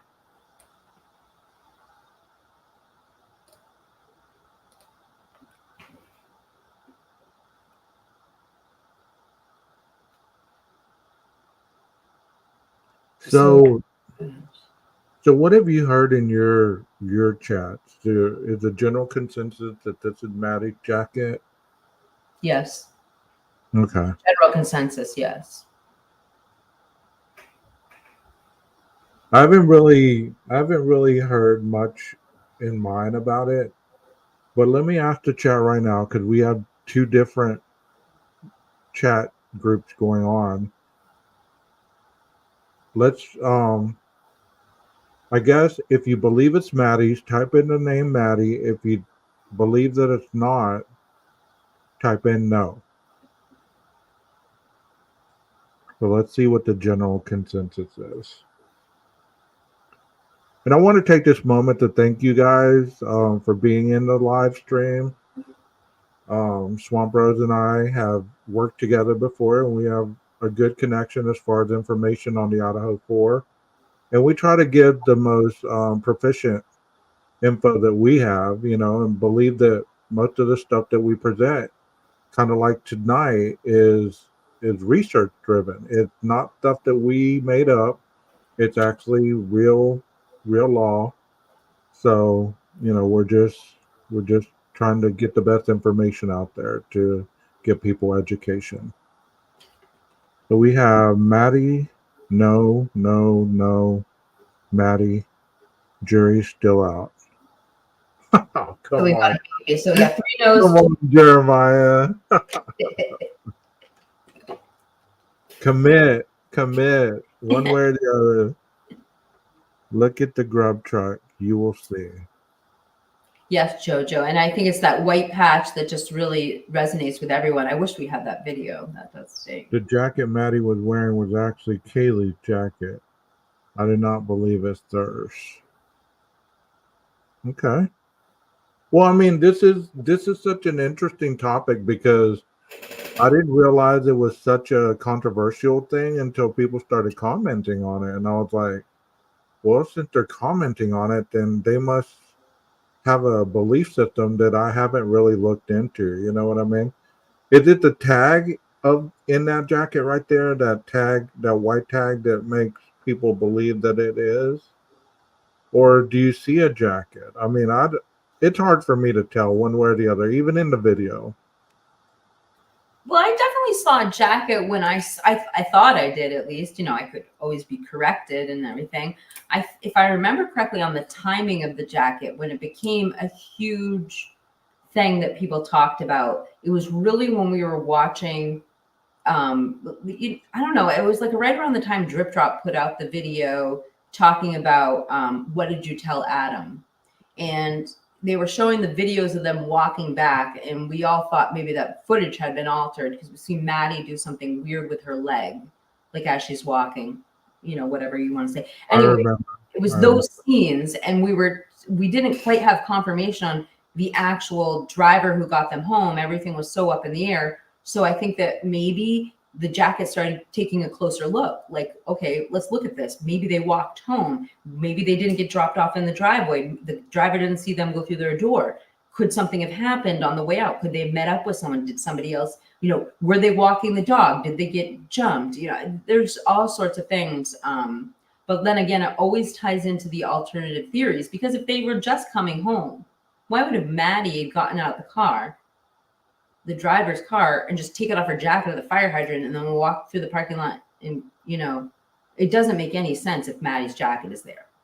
What would have stopped her and had her take off the jacket? I mean, other than silly college antics. I So mean, if it I've always heard also that, you know, possibly the killer took it out of the home, and it was a signal that the job was done. You know what I mean? Like, too, yeah. you know, all these are just people saying different things. So, you know, you hear a lot of stuff, and you know, some of it gets you to thinking. You're like, well, that could possibly be, you know, that could make sense, because we don't know, you know, and that's where we have to go in our minds is, yeah, it could either make sense or it couldn't, you know. But and then in my mind, I question everything. You know, it's like, well, what was the jacket doing there? How did it get there? You know, if it was her jacket, how did it get there? You know, how did it get there? Somebody said Stephen Christie said it was Kaylee's jacket, and but I mean, I don't think Nina's saying that photograph is Kaylee's jacket. She's saying that it was Kaylee's jacket that Maddie was wearing. Yeah. Maddie loved oversized sweaters, sweatshirts, and jackets. Yeah, she was always wearing really baggy clothing. If you see in the pictures, even that picture where they're, you know, under that awning, she's wearing oversized Right. sweater, or, you know, like a hoodie or whatever. Texas Ranger says it could be left there from the party they had the night before, maybe. Yeah. I mean, it's an interesting thought pattern that gets your mind going. It's how did it end up there? Most people are probably asking that question, how? If that's the jacket, how did it end up on that hydrant? Because it wasn't on that hydrant when the police were there, you know. And when did it get placed there? Did it get placed there in the morning? You know, did one of the students grab it when they went? Well, I mean, we don't know if anybody went into the third floor. I mean, that jacket could have been on the ground and somebody grabbed it and took it over there. You know, we just never know. There's so many things that could have happened, you know. And it's hard to think about whenever you know that the last person who wore this jacket is no longer here. Right. But if it is Maddie's jacket, I hope they've answered the question, or they have some idea why that jacket was out front. And did something startle her? Did she see something? Is it relevant? I don't know. Just lots of unanswered questions. And the reason we try to answer those questions is because the things that don't have answers cause reasonable doubt. And so exploring them is, well, Well, let me play the TikTok video that I found. I don't know. I can't make this any bigger, so bear with me here. Okay, see Side there. Edition has obtained this body cam video taken on the night of the murders, a short distance from the house.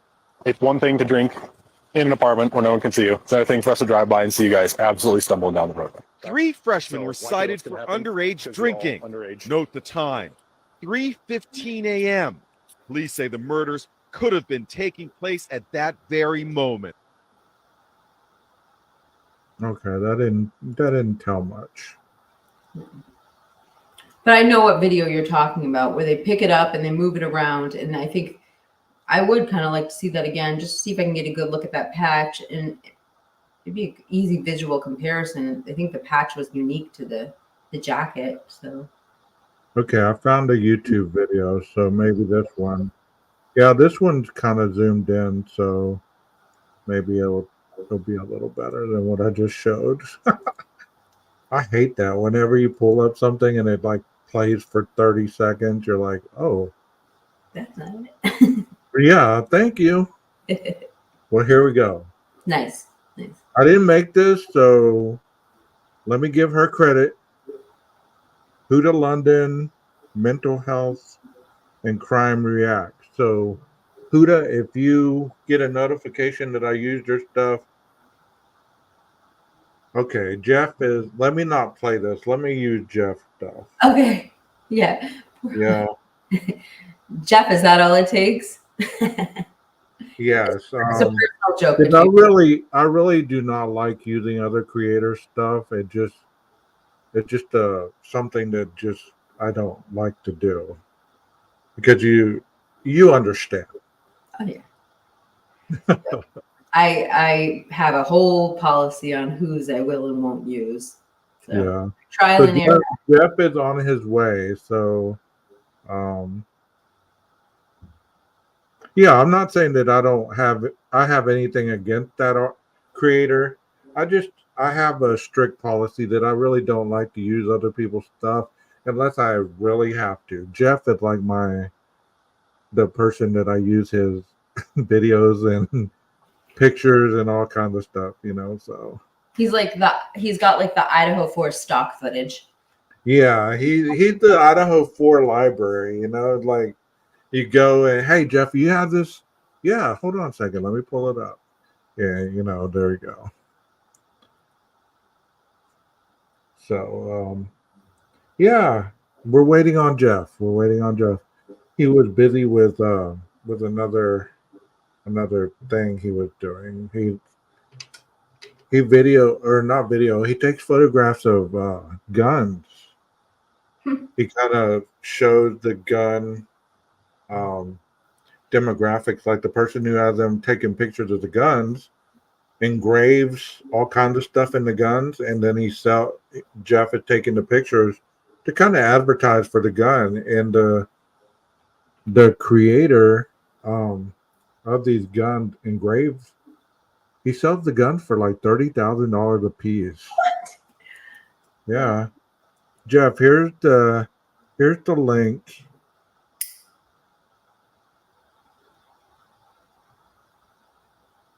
And we're needing that fire hydrant with the black object on it, if you have it on hand. I'm just gonna shut my windows 12. It's getting a little cold in here. Yeah. Yeah, I guess the temperature's dropping off. We got the ocean up there.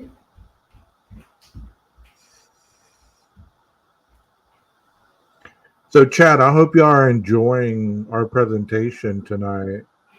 We've been wanting to do this for about a week now, and it's since we both have channels, and we're trying to keep the subs interested in our work. We both have been pretty busy. I mean, if you tune into my lives, you know that mine go for a long period of time, and I even had to reschedule the one tonight because I knew this one was going to go long because I'm a long-winded person. So if you want to check out the one I was going to do tonight on missing people and Sebastian Rogers, that one has been rescheduled for Tuesday night at 7 o'clock, I believe. So if you want to come back and watch that one, please come do so. Jeff Fish. Hey. Hey, did you guys want to see one of the rifles you were just talking about? Sure, Jeff. Sure. Let's see. This one I think is just the detail that he was able to do on this gun. It's amazing. As a chat in mind, we were talking about rattled brain last night. So anytime we have a moment of inclarity, we blame it for a rattled brain. So Well, thank you. You have to go back and watch that live from last night. You will be dying laughing. Like the second part of it is just so hilarious. It's hilarious. I could use a good laugh. Okay, I will do that. You guys were laughing nonstop for at least an hour. I mean, it would just never stopped. I thought, okay, at what point you can take a breath? You all gonna hyperventilate and pass out? Right. We both were like wheezing and everything else. I mean, it was that deep a laugh, Who else was with you guys? Yeah, it was post woke world and 12 gauge. It was just hilarious. And the chat, I mean, everybody in chat, it was just everybody was pulling out memories from childhood and funny things, and it was just a riot. All right, I'll go back and check it out. I'll be part of the replay crew. We have a question. Are you in your basement? Well, it's kind of a basement. Yeah, it's a what do you call it? A split level. So I'm on the lower level.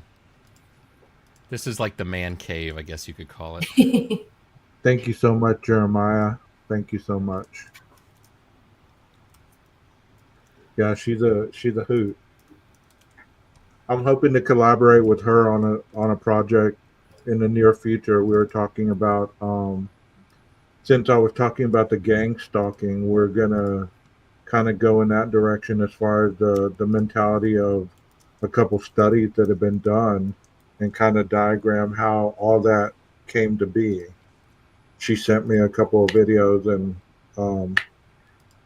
it's very interesting. So hopefully we'll collaborate together in the near future on that type of stuff.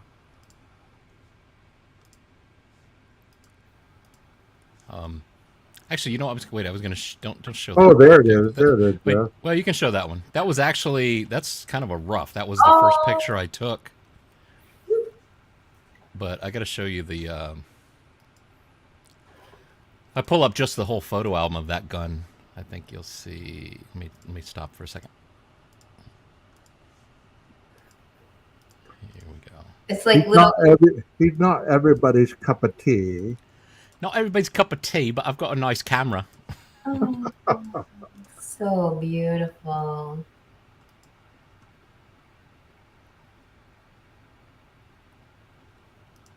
It's just a bunch of them. Wow. I mean, I am in awe about this gun. He has another gun that he did, but this one is like amazing. Yep. I like my guns pretty.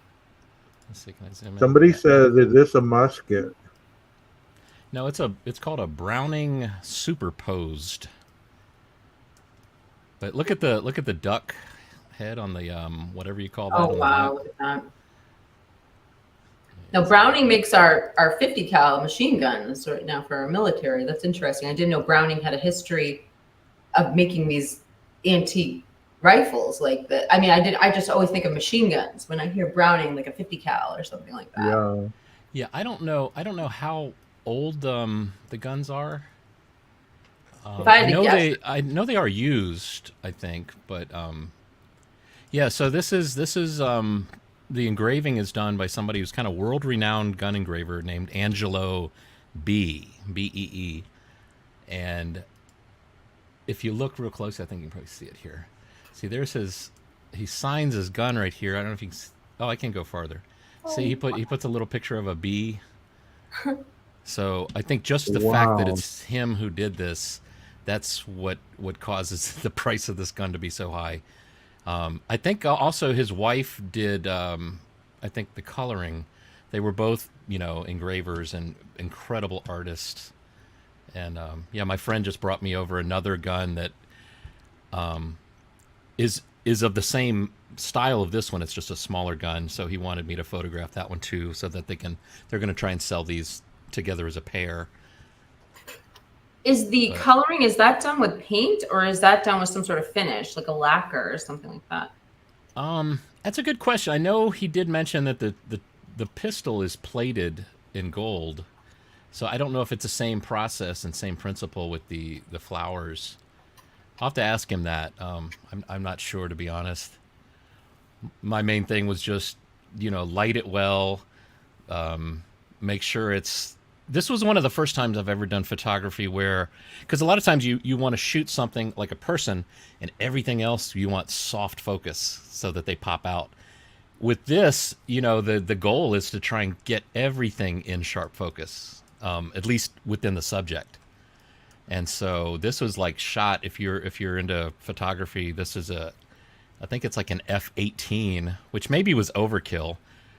I should use that word with a rifle on screen, but but it made sure that best as I could keep like this in focus and this in focus. Having those designs on that gun, I mean, he must have a steady hand. I don't have the patience to be that intricate with detail, man. That is amazing. It's beautiful. People that do leather work as well, they have that ability for detail. Yeah, it's interesting too. Look, I never noticed that like some of the circles aren't perfectly, spaced like you would see like if a machine made it. And I mean, I think that's says something about its character. I mean, it's definitely, carved by hand. Texas says, I'd be scared to take it for hunting. Right? Oh, yeah. Yeah, I don't even know if these have ever been fired. Well, they are. He did tell me they were used rifles, so maybe at some point they were fired. But once they're engraved like this, I don't imagine they fire them anymore. This is, the people that just collect these it's an art piece basically. But there you can get a good shot of the duck. But you can see even the duck's out of focus just because of see, I'm focused here, and by the time it gets to here, whatever that distance is, it's starting to go soft. Oh, the other thing that was cool, this is the first time I ever did, flash photography of this nature. I basically had, I don't know if I could find it. You have a question, Jeff? Did the guy say how old they are? I don't remember. I don't remember how the details on the guns. Actually, wait, let me see if I could, I think he's got these on the website for sale now. But it was a cool challenge because when I first had the thing on my desk right here, and I just had this light that I use to light my face right now, so it was low light, and I was trying to show him what I could do with the camera, and I could tell he wasn't impressed, and I thought, oh shoot, I got to step up my game, which was good. I love a challenge, and it was because there were parts were in focus and other parts were out of focus, and it's like that's just not going to do. These people need to see it in focus. Wow. That's amazing, Jeff. That's some really good work you did. Thank you. Yeah, it's kind of lit like they do cars in car commercials. They have just big soft light on top, big soft light on the bottom. Yeah. I think there was a little, like on here, this is a little bit of a catch of a light that's I added off to the right. So it's kind of like 3 lights, top, bottom, and side, but mostly side is for the back. Oh, but the thing's cool is like I had a little flashlight I bought for my camera bag. So I would point the flashlight at the gun and then focus it with my eye and do it manually, because I was finding if I held the shutter halfway down, or my shutter focus button on the camera would get it wrong sometimes. So I stopped using the camera to focus. I'd take the flashlight, shine it on it, get it perfect focus, and then take my pictures. I started to realize, like, wait a minute, that light from the flashlight is so much dimmer than when that flash pops. So I thought, I could just leave the flashlight on all the time. And it's like, man. So the whole process has taught me like all these things for efficiency. Now with this next gun that he's brought over, it's going to be, a whole lot easier. And well, faster that's so process. interesting that you don't rely on your sensors though to pick when you need to get. I mean, just from my standpoint, when I'm filming, like, and just that you can manually focus something, because sometimes I'll put like a backpack or something like where I'm gonna sit to get everything focused and right. But just thinking, if you put that camera onto manual, you manually focus, right. Then I can see why I use the flashlight, because that light like always blurs everything out with the. When these flashes go off, I mean, it's like a moment of the sun, just bam, because it's it's an F-18, so that iris is closed like way down, and that's one thing you do that's a neat trick is that before you start taking pictures, you take a picture with your settings with your flashes turned off. In theory, you should get just a black screen. It lets you know if any of the light from windows are coming in or getting picked up or influencing your photo. But if you've got a black screen, then the only thing lighting the subject is the flashes. Now this was cool. This was the first time I ever used Photoshop to get rid of I had these orange wires that were suspending the gun from either end.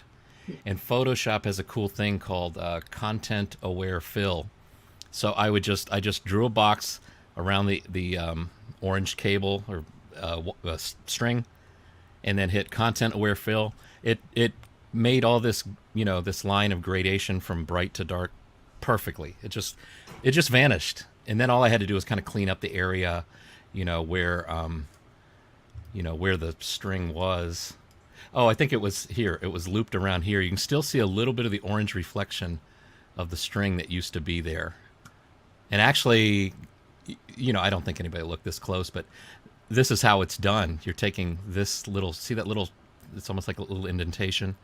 When I painted out the remnant of the string, you can see it's just taking a copy of this section and put it there. Right. Now I'm embarrassed. I shouldn't have done that. Speaking of Photoshop, Jeff, do you think that jacket could have been Photoshopped in that video? Oh, with the hydrant? Yeah. Here, I got that video too here for you. Well, I mean, Photoshop is it can be used for moving video.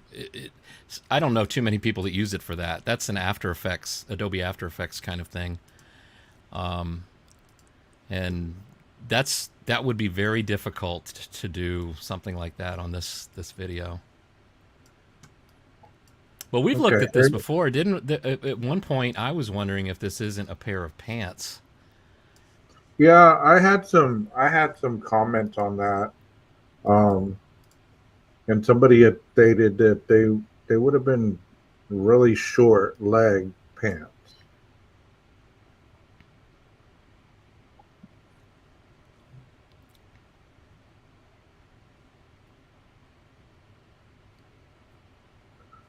Like, okay, so it wasn't on the hydrant. It was off the hydrant. I always thought it was on the hydrant. Yeah, I think it was just on the ground. Let me go back where they pick it up. Yeah, it's laying there on the ground.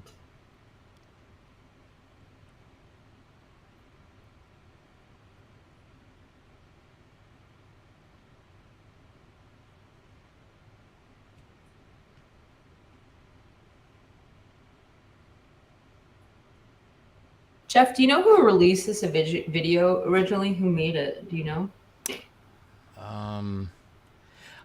You know, I think this was part of a Fox News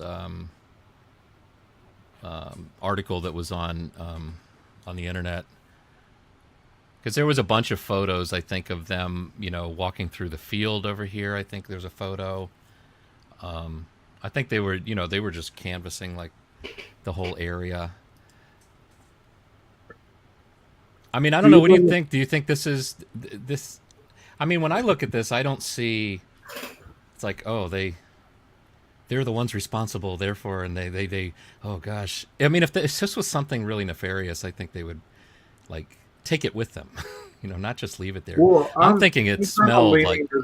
I'm kind of leaning the same way. You know, if it was evidence, unless they didn't know at that point that, you know, one of the victims had a black coat on. I mean, but if they knew, then they would have, you know, they should have picked it up for evidence. Absolutely. But what they did when they picked it up and dropped it back down, they contaminated that evidence. Because look, they're slinging it around. You don't know what kind of DNA was being thrown off of it. You get what I'm saying? So even if it was evidence, they didn't collect it appropriately. Here's at half speed. Maybe we can see a little better of. 12. I want to build on what you're saying too. It's the so let's just say whether it's not evidence or is evidence or was it part of the crime or not, it does seem very odd that in the first 24 hours of this crime that isn't roped off as part of the crime scene, and that anything collected in there, whether they know if it belongs to the crime or not, isn't considered evidence. What are you doing? You should. Oh. I thought that was the TV in your house. I did too. I was like, what? Where's that coming from? You get Jeff into trouble, 12.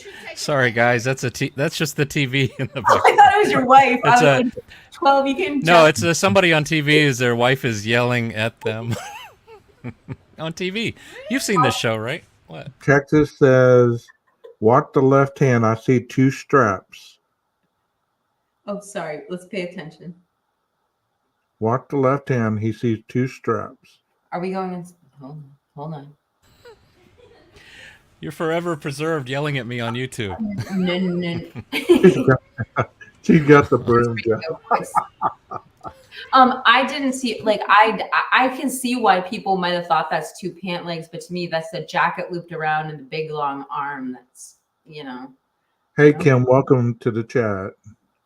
And anybody else who I've failed to see on the chat if they're going too fast. Mistaken, Jeremiah, Texas, the Richard, welcome back. And anybody else who I may have missed.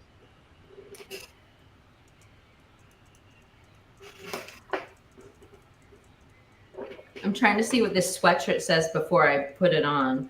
Texas says, see him?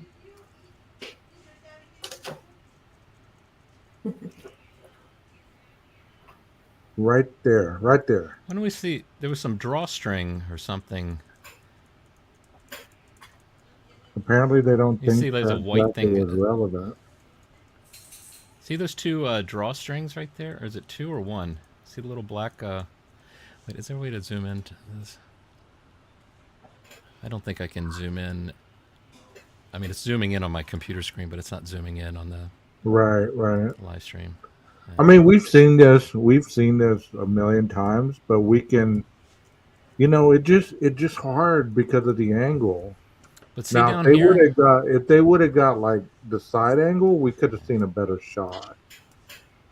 How do I make my mouse bigger? Firefly, I asked the same question. They think it's Fox News because See these 2 little straps down here, or? Hi, Justice. How are you doing? Thank you for being here. Rondi, chill out. out here. Hi, Justice. Nice to see you here. It's a lunch box, okay? The news people, JoJo. The news people, yeah. I mean, see right there. That's longer than a pant leg. That's wider. You know what I Yeah. mean? Well, I'm thinking it's pants upside down, like that's the pocket of the pants. Well, Jeff, But you're it, going. but I'm not sure. It's really hard to tell. But Jeff You're is okay, what? Randy. I said you're going to. No, I'm just kidding. Hey, they could have been Jinkos. You remember the Jinkos from back in the day, the big old That's true. barrel pants? Do Can you I remember bring those, this Kiki? into Adobe Premiere and then we can Sure. zoom in? Oh, I'm so embarrassed. Kiki, did you ever wear Jinkos? I never had a pair of them, but I know exactly what pants you're talking about. I had my own version, but they were not Jinkos. Yeah, the bottoms were like that wide. I mean, they were just. That was a good look back then. They didn't do it like now. Now they make them high up and people look like they're waiting for a flood. But back in the day, it was classy the way they did it. They don't make clothes like they used to in the 90s. No. Yeah, Kim, the Jinko pants, they were like bell bottoms, but they were really, yeah, the elephant leg pants. They were raver pants. That's what we said. They were raver Yeah. pants. Yeah. Jeremiah says, no, it wasn't.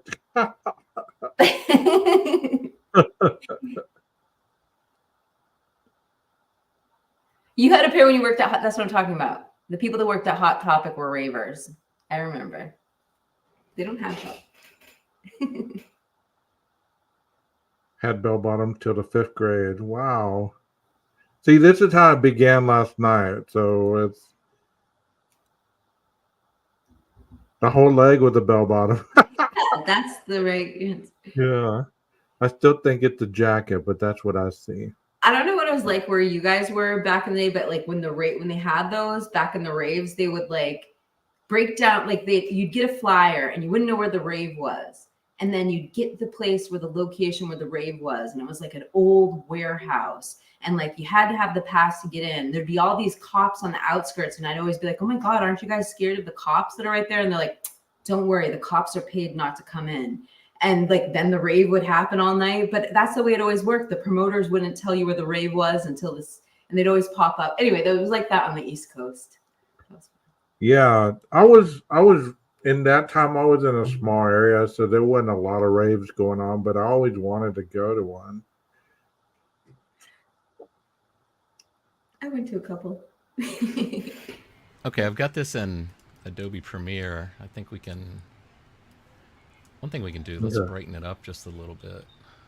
Yeah, I think that's where you showed it last time. It was easier to zoom in and stuff.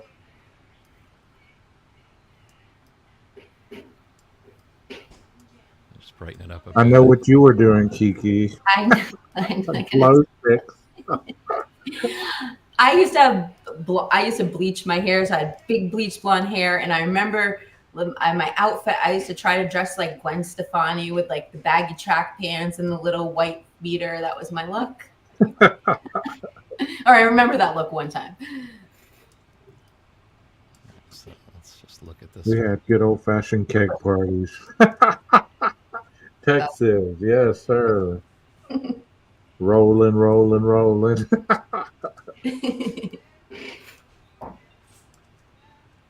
Okay, I'm gonna go frame by frame. Hey, typically unique. Now, Kim and Carlos. Hi, typically unique. Oh, we got a slow. Sorry, Jeff. You got this in a perfect position for us to see now when we're talking about. Wait, let me do also. Let me back it up. See, I do see that strap right there. You see it? I know you see it. You see it. Right there. Yeah, you see it. Right there. Hold on. Are we going with the duffel bag when we say strap? Yeah, it was. It was free beer. Hey, did y'all ever do party balls, Texas? Those things were like, you get a party ball to yourself. What is a party ball? It was like a little ball that you got in a, like, Budweiser or Bud Light or any of those. It was like, I guess, I don't know how much beer it held, but it was a mini keg, kind of, and it was shaped like a ball, and it had a little pump. I mean, I hung around with some severe alcoholics at that point, and they'd have a party ball to themselves. So they basically float the party ball themselves. I haven't had a drink, and I'm going on my 11th year. I haven't had a drink, and I just haven't. I'm just not a drinker. But if I were to ever drink again, I think I would probably choose champagne. That'd be like my thing if I ever do. I don't know if I'll ever have a drink again. But that would be what I drink, champagne. So that's when I finished off. That was my favorite thing when I finished off my drinking. But good champagne, real champagne is not cheap. The Richard says the Heineken keg, like 22 12-ounce cans. So how much to pay? Heineken has the least chemicals of, Rolling Rock has the least chemicals of any beer. Heineken has the most. I know there's like this controversy about the two green bottles. So Heineken has the most, Rolling Rock has the least. So the Party Ball Texas says it's 8 gallons. 8 gallons of beer. Wait, not me. No champagne per keg party. Okay, Ronnie. Yeah, I never really drank much, but I did like Killian's Red. That was my go-to. I believe they were either MPD, Moscow PD. There's no such thing as $2 champagne. You're drinking sparkling wine if it's $2. Champagne comes from a specific region in France. So $2 champagne? You got that from the strip club, bro. He's talking about the champagne of beers. That's what he's talking about. What is that? Is Miller Lite? Isn't that the champagne of beers? The champagne of beers. Yeah. I think it's Miller Lite. Looks like a jacket to me. I was gonna say that. Look at them.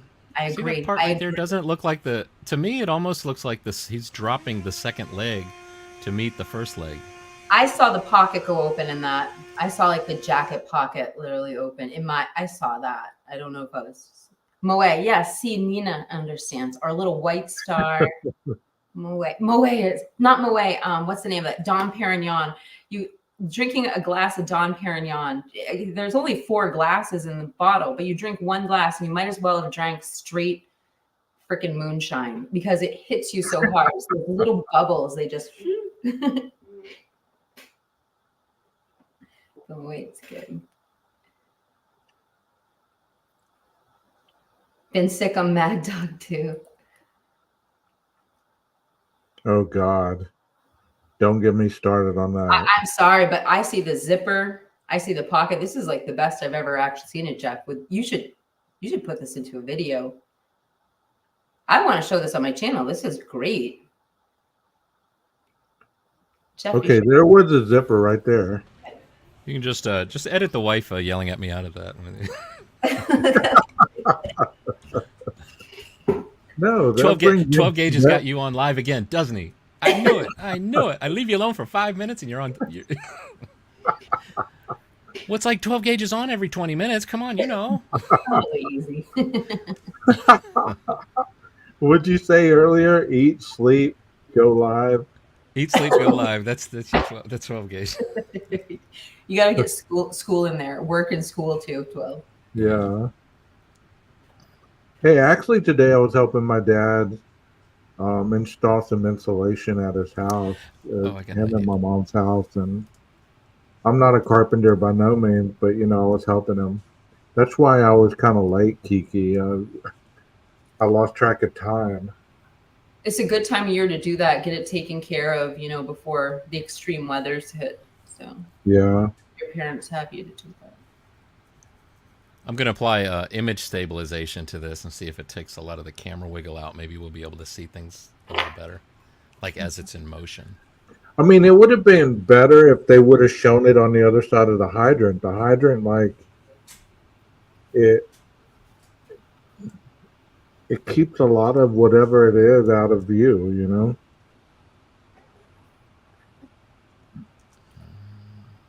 I think it's still doing image stabilization. Yes, I was helping the parents. Okay, here we go. Actually, let's just watch it full frame first with it stabilized. See It's a You know little what's smoother crazy, now. guys? Is I work harder on the weekends than I do during the week, and that's no lie. I mean, because you're Oh wait. with your job or with like your other things. Or other things that I'm helping people. I'm helping my parents, and or I'm helping spending time with my niece and nephews and stuff like that. And I'm always doing something, which is a good thing. Absolutely. Oh, I mean, Nina's voting for duffel bag. I voted duffel bag. Oh, I'm on team jacket. This is like even the way it's moving, it just reminds me of a barn jacket. Yeah, like the style barn jacket, like a black canvas barn jacket.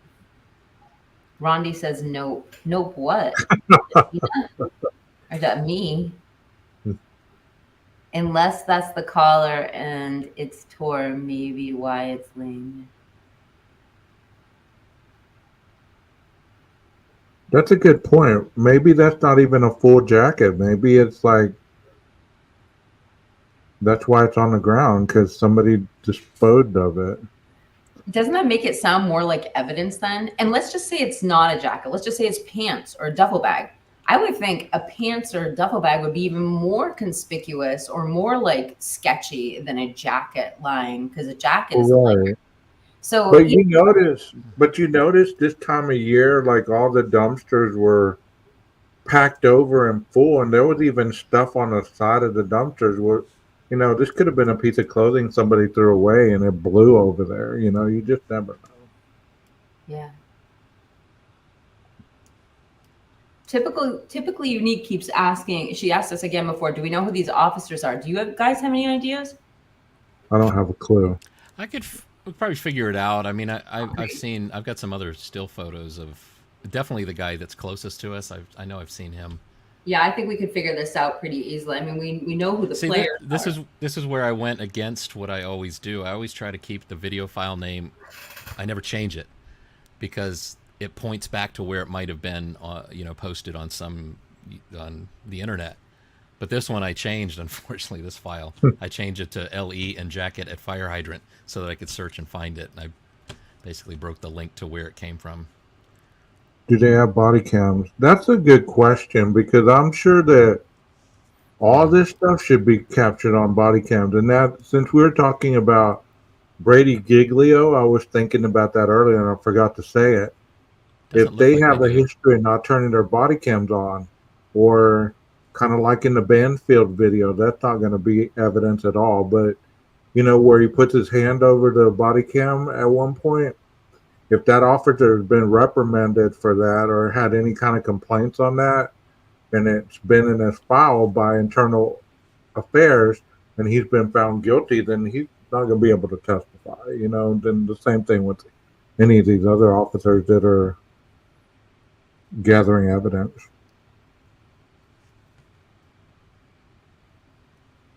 So he puts on gloves. Yeah, that's a good thing. Did he did we see him putting them on? Oh yeah. Yeah, right there. He's putting on gloves. So I mean, those look like winter gloves though, more than like rubber gloves. He puts on gloves, so at least they are considering evidence in that area. Yeah, very good. Yeah, you're right.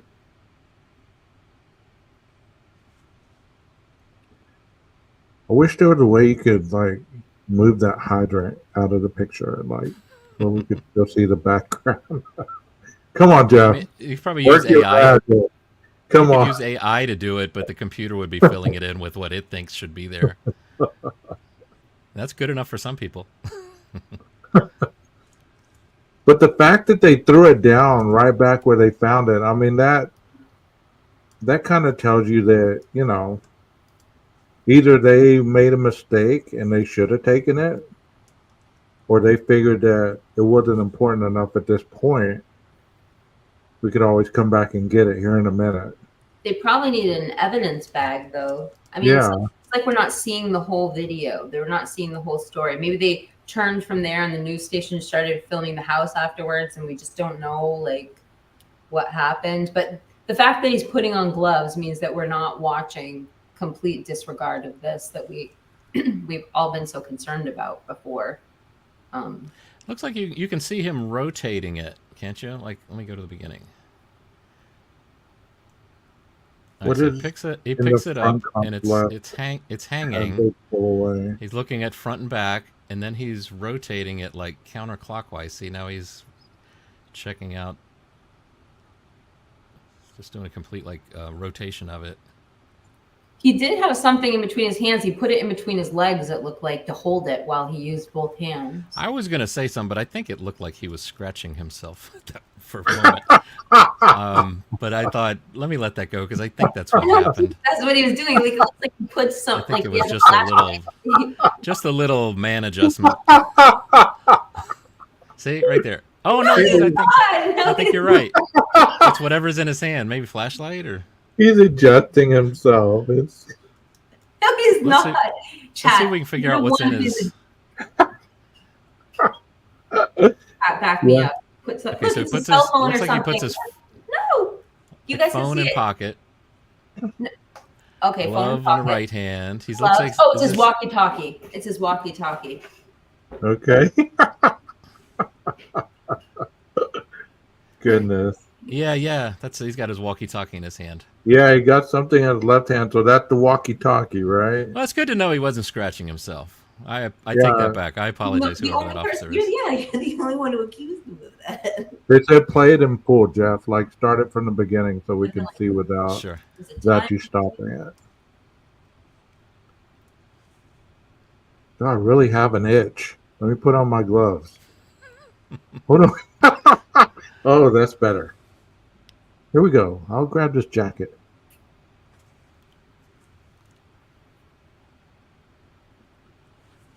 I said left hand fools. Richard. Okay, sorry. I'll look at the other left hand. And the walkie-talkie was in his left hand, to my credit. The cell phone was in his right. But there's something he tucks under his arm as he throws it down. Yeah, the walkie-talkie. Yeah, you see the antenna as he's walking away. You see it, right? You saw it. Didn't you see it? Yeah. Okay, you saw it. You got more than an itch then. But I mean, one victim at the last scene and something similar. Take it. I mean, we discussed it possibly at this point when they were looking at this, they might not even known about the black coat. It's part of the crime scene, though. Still, I mean. Yeah. Sharpen it up a little bit. That image stabilization did a really nice job on this. Oh yeah. Usually does a really good job as long as the camera stays in. We got another one, black duffel bag. Okay, thank you for the time and patience. Let me just crank this. I applaud you all. Thanks, Richard. The sharpness is way too much, but let me see. Okay, here's I shouldn't do this because people are going to see things in the sharpening artifacts, and then we're going to open up a whole can of worms. But all this noisy stuff, this is just because I've turned the sharpening up to like 150. Have you seen the video of the forensic lady dropping it? Yes, we've talked about that. Yeah, we talked about that. My view on that is those two ladies are the ladies that are never went in the house. They're strictly outside the house. And they were the ones that were measuring the tire tracks. If you go back and look at the photos, those two ladies were measuring the tire track. They were measuring the evidence 3 and 4 in the yard, and they were all over the window areas. So they never went into the house. So there's no way they could have contaminated evidence. And that bag that she's got open on the back of the truck there is obviously a camera bag to me. You know, it's got the spaces for the lenses and everything. What about the pack of cigarettes on the ground on this side of the hydrant? I think that's a beer can. Stupid are these detectives. Any good investigator with bag and tag. I'm not even a cop. Where's the cigarette? I think it's like a blue beer can that you see at the beginning of the clip. I'm running it backwards right now.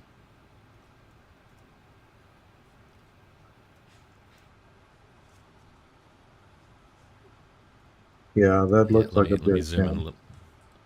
Let me shrink it down a little bit. I mean, because I had showed a still photo in my community tab as well of what appears to be a black hoodie on the side of the house. And they didn't, I mean, as far as I know, they didn't pick that up for evidence. And that's right next to the house.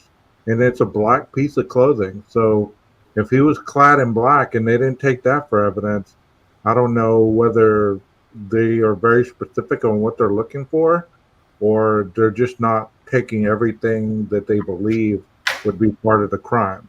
I mean, who knows what they're looking for? You know what I'm saying? Maybe they're looking for something specific. I try if I run it like kind of a little bit faster, if like the fast motion will reveal what it could be. Can I answer something though to what you just said, 12? Because I totally understand that they may not have been looking for something related to this or anything, but I've heard over and over again in police investigations, particularly where they don't have a suspect and they don't have anybody, any leads. Well, they'll say to the detective, I found this. And the other detective will say, well, just get it into evidence. You never know if down the line, it might be something that means something. So it has to be that they're collecting this as part of the crime scene. It would be unthinkable to me that the fire hydrant outside the perimeter where we know the property where this happened isn't part of the crime scene and part of what you would collect for evidence. And my understanding also about this that kind of throws me off is my understanding about crime scene investigation is you start from the outside perimeter and you work your way inward. And I might be wrong, but if that's the case, why wouldn't that be the very first thing they bat? Why wouldn't that be evidence number one? I mean, I agree with you. I mean, anything that you find at that point, but you know, we don't know when this was taken. This could have been like 6 days after the crime, and they found this. You get what I'm saying? We really don't understand the date and time of this video. I mean, I understand if it was the next morning, this was vital information and evidence, you know. Yeah. So it wasn't the next morning? I don't See if know. I can find where this I'll look for that. I should be able to find that. I don't know when this came from. When this was taken.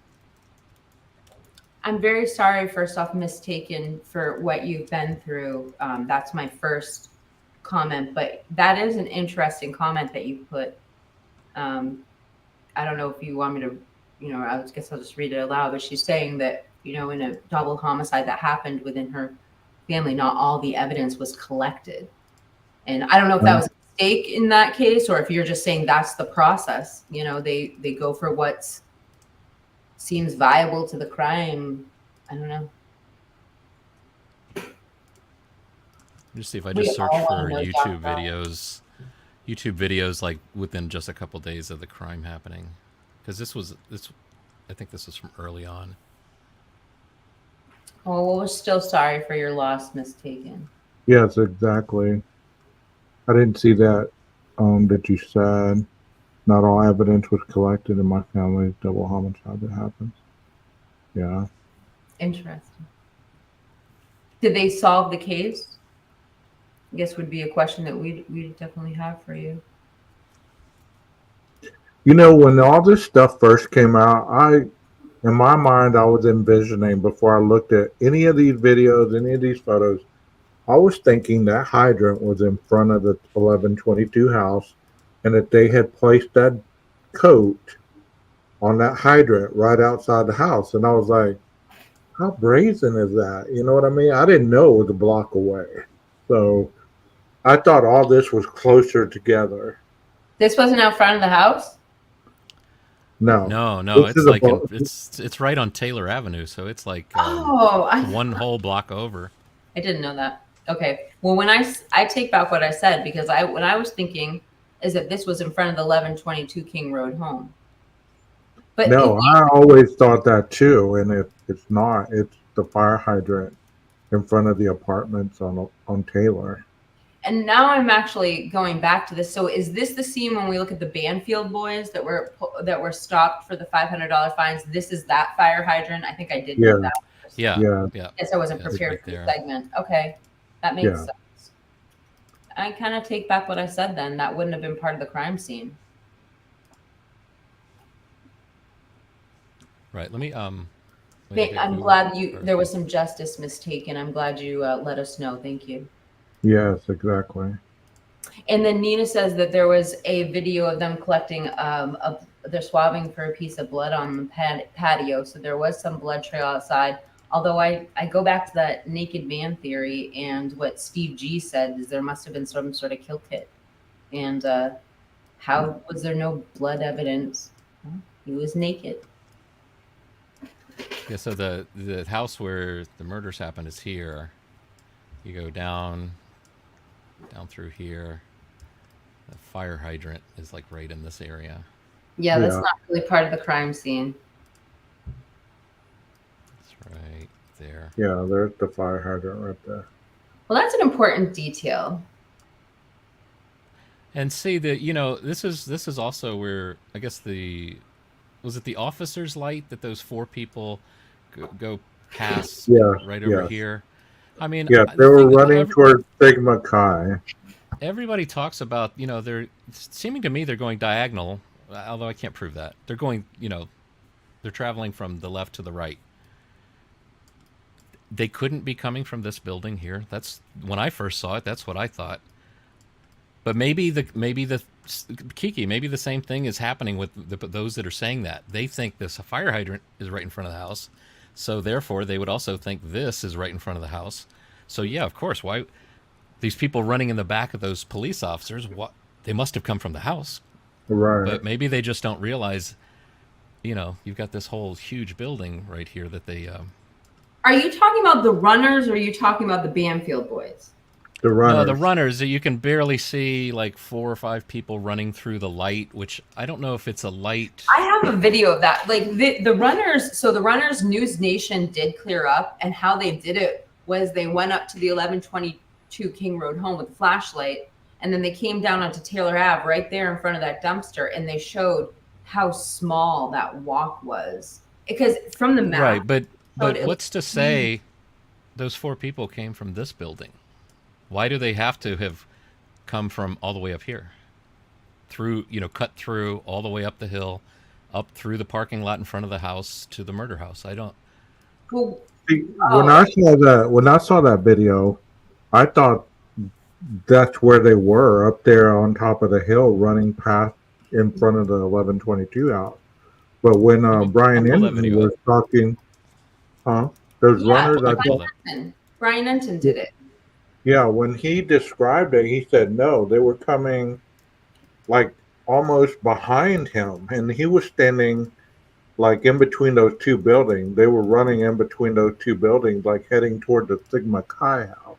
And I don't know how they determined that, Jeff, but it's a great food for thought. Could Brian Enton have been mistaken, you know, or could they have come from the center of that house? I don't think they could have came from that other than that alley or the house, because they'd have to go all the way around that building. I mean, I don't think they came from behind the building, so it would either be the alley or the house. But I wonder if they had taken that into consideration. And maybe we should look again, you know, spatially, are they closer to where the entranceway to that fraternity is? Or are they closer to the alleyway that leads up to the King Road home? I mean, I don't know what relevance it is, but it could be an issue where we could debunk the runners coming from the trail, coming from the 1122, and actually coming from the building. It would be worth it spatially, because we know right where the cop was parked, and we know where the runners were. We might be able to. I don't know. You might be able to keep in mind, I've got the clip from the Banfield, but before I do that, let's look. So I just took a peek at it. The cop is standing like maybe like where this spot is. I don't know if you take that after you got that golf inspector says the car was parked vertically, and the people came from left to right. I do not think they came from the alley or the house in the background. So the cop is standing like roughly, I think he's a little bit ahead of the fire hydrant, and he's got his flashlight trying to help the other guy see his notebook as he's writing. Unless you're a conspiracy theorist, he's doing something nefarious, but I'll leave it at that. So the cop is here, fire hydrant here, and I think maybe we can figure out what light it is that the people run kind of across, almost like if they're running across the word. Well, there's another policeman with the light, with his flashlight shining at the boys, just kind of All right, let standing. let me pull up the. Go back the other direction. Oh, never mind. Because there's the cop's car, and then there's a I don't know policeman if it's next my to the internet is car, slowing and down. then there's a policeman above him, and he's the one shining the light at the boys. Well, what they see is the reflection of the people running behind him from the light, from the flashlight. So they're directly behind him. They run behind that policeman. So they're not too far away from him. Hey, And I Summer J. also wonder what made I think Brian I'm having Enton internet issues. decide that they were coming from the alleyway. Why didn't they explore? Well, they could have been coming from here. They could have been coming from here. But yet News Nation specifically said that they were coming from. I wonder why they came to that conclusion. Is my point. Like, as a, not to give them more credibility because they're a major news outlet, but why, when they were there on the scene, did they determine the runners came from there? Right. And that Right. flash demonstration showing how close the 1120. I just wonder why they surmised that. I wish I could talk to Brian Enton. Okay. Yeah, I emailed him. He never emailed And maybe me we back. could pull. I think I might have that story where he did that. I mean, maybe that's how we understood it, and maybe they did too. Okay, so here's, you can see this officer there. You know, the fire hydrant is behind him, and we're shooting along the length of the curb. I hate when they do that. They shine that light right in your eyes. You can't see nothing. There's the fire hydrant right there.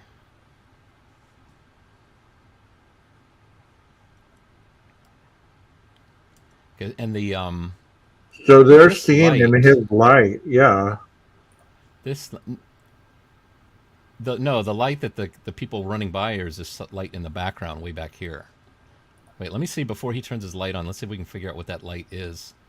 Gosh, it's such a long video. It jumps forward. Okay, so it's this light, I think, back there that they run through, which it looks like it's coming from.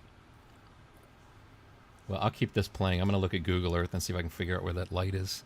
I actually have the video too. I'm going to bring this up. Not right now, but whenever you guys are ready, I'll find the clip. But I have the Brian Enton clip right here. I'm just going to find. I think I see where that light is coming from. It's coming from like the top corner, the peak of the roof of the building that's behind him. But let me see if I can find the moment where. I have that pulled up too. When you're done with that too, I found the right. It's like a 2-hour live stream, but I just found the segment with Brian Enton that's saved when. Okay. To compare it to. Typically unique. I don't know. I mean, I don't deep dive that far as the people, the cops and stuff like that. I don't know who they are. If anybody knows the exact time when they walk through that light, that would be helpful. It's when he had his flashlight on, so it can't be at this point.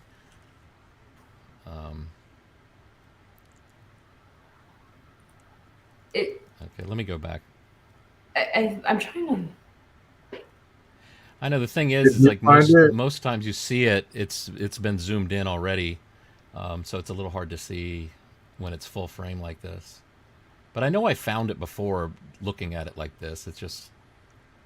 Yeah, I don't deep dive into the officers or the kids or anything like that. I wish I did, but I don't. A lot of times people ask me, "Was that so and so or is that so and so?" Well, I have no clue. I'm like, I don't know who that is. Somebody says, "Is that Nate?" So it's 3:12. Around 3:12. That's Nate around 3:12. Here they go. There you go, right there. See him? You see it, right? You see it. So they're not running through they're not going through the officer's flashlight. It's the light from behind there. What do you mean? Okay. Wait, let me show you. I've got to pause. I won't leave that spot. But let's look at this on Google Earth so you can see where I think that light's coming from. Boom, boom. All right, and then share my screen next, please. I got this. I get that just a male trait, Heather. I've been told that by ex-girlfriends, when they're probing me for information. So why didn't you ask that? Why didn't you dig further? I just want the most basic information and I'm out. Well, you should have asked them this. You should have asked them that. Like, I'm not made up like that. Well, how would I ask them right? this? You see it. So, 12 gauge, if you want to show this back to Google Earth real quick. Okay. So the police officer is standing right about on this spot, right? Police car is like parked where these white arrows are, roughly. Fire hydrant's there. The light that I think they're running through is probably up on the corner of this house, which it makes sense. I mean, that's where you would put a bright light. So I think if So you're it's running through that shining light, down toward the back of the officer. Is what unless you're it's something. No, I think it's over here because I think you can kind of make out some cars that are parked here in the video. All right, so just keep that in your head that this is, they're probably. Let me see if I back up here. Let me go back one more. Ah, shoot, too much. Hey, you guys. The Richard says the chat covers 1/5 of your screen to the right where the video was. Just tell folks to switch off chat for this section. Thank you. All right, so let's look at the body cam video again. That's where I thought that was the corner with the stop sign.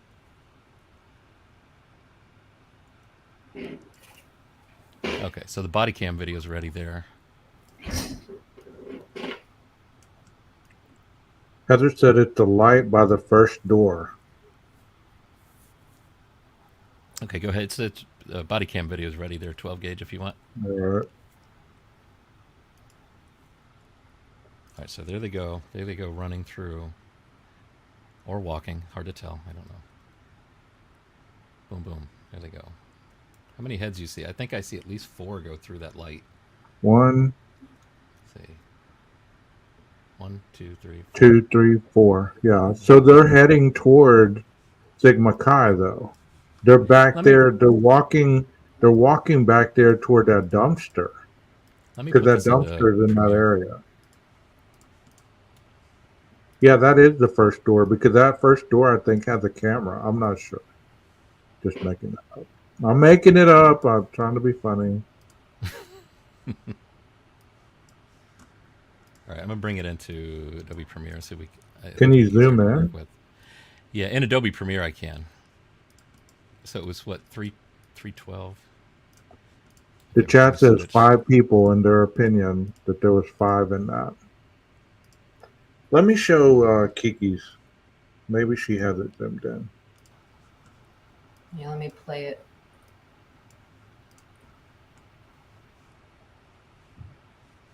My volume up. Here it comes. Why is there no sound? Hold on a second. Am I muted? No. Did you look? You click the little tab. It's playing off your Google Chrome? No, I'm not on Chrome. I don't know what I'm on.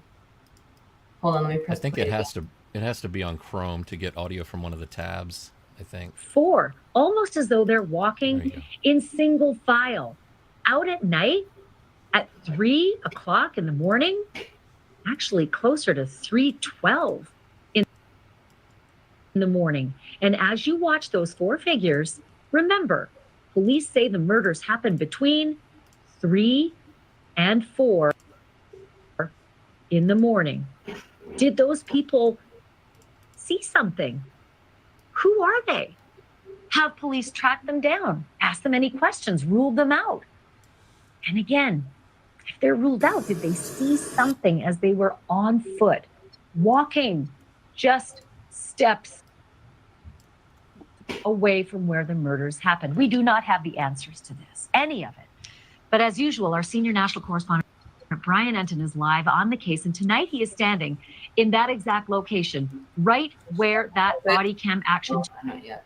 I'll get ready to pause. Took place. So Brian, for us looking at it on television, it's hard to get the exact perspective of where the officers were standing, what direction their body cams were pointing, and where those 4 mysterious figures were walking from and to, and how far away they were from the actual murder scene. So can you take me there and help us get a feel? Yeah, it's very confusing when you're looking at the body camera video. So hopefully we can give you some perspective. This is Band Field. This is where the alcohol call came in the young men were here in the field when the police first showed up. That is the Sigma Chi fraternity house right there. So the police walked those young men across the street. This is Taylor Avenue, right to this spot right here. I was able to identify it because of the fire extinguisher. And they were standing in this spot, the young men, and the body camera video was pointed this way. And it is over my shoulder where you could see very faintly what looked like several people walking fast or almost running by in the background. And I want to walk you over, Ashley, and give you a little more perspective. It was somewhere it's the second light in this area right here. And we can tell because we analyzed these lights of this little apartment building. It was somewhere. What were you saying, Jeff? I'm sorry. I think, from what I can tell, the light that those people walk through is the second light. See those two lights? Not the one on the left, but the one on the right. Because I can make out the light, and I can make out the end corner of the roof of that house. And during this night, on the body cam, that first light is out. It's not even on. So I think it's the second light. So that's kind of gives an idea of the angle of the camera and where they were. But I think he's right. It's right about where he is, I think, is where they walked through. Let's see if that's what he says. But, and you're right, though, Jeff. It doesn't necessarily say where they might have taken a little turn afterwards, too. Somewhere right in this area. There's another big apartment building here. The question you might be having is, how close is this to the house where the murders happened? Mo is going to point in that direction. Our producer is up there. She's going to flash a flashlight, Ashley. You see that flashlight flashing right there? That is right in front of the house where the murders happened. So it's all very, very close. Don't go into the light, Brian. Don't go into the light. What we're effectively seeing is, like, if my eyes don't deceive me, about 200 yards away from where Mo is flashing the light at the murder scene, those four figures were walking where you're standing. It's that close. It's that close, and it appears, again, it's so hard to see it in that body camera video, but when we zoom in, it does appear that the figures are walking/running from the direction of where the house is where the murders happened. At first, I thought they were just walking down Taylor Avenue, but when I got out here and really looked at everything, it appears they might actually be coming somewhere from the direction of the house. And then just point to what direction they're headed. From what I'm looking at you straight on, just point the direction they were headed. Okay, let me show you again. So up there on the hill, that's where the flashlight is flashing. That is where the house is where the murders happened. It appears they were coming from that direction, and that they were going this way, back towards Bandfield, back towards the Sigma Chi house where the police were. And it's sometimes, I just want to make sure our audience is clear. It sure sounds like you're saying Banfield, like the name of this show, or my last name. It is B-A-N-D, Right. as though it's a school. Okay. Yeah. Thanks for the clarification. The Banfield. Like my last name. They're coming from the Ashley. They're heading to the Ashley. Right. So that was clarified, I believe. I mean, we don't really have to look much more into it. So if you look here, wait, let me make it full screen here. So you see the corner of the house. See, we saw the point of the house that I was looking at first. I thought the light was coming from up here, but that's the roof line. That's the where the gutter, if there's a gutter on there. That light in his video, the first light is here. And then the second is here. And if we watch real carefully, let me see if I can do this without losing sight of that light. Because I think that's the light that the people end up running through. Let me just bring it over to bring it down a little bit. I mean, that community needs to pitch in and buy these police officers 4K body cams. They need better body cams. So let's see, it's 312 is when they come through. So that's still that's the house light right there.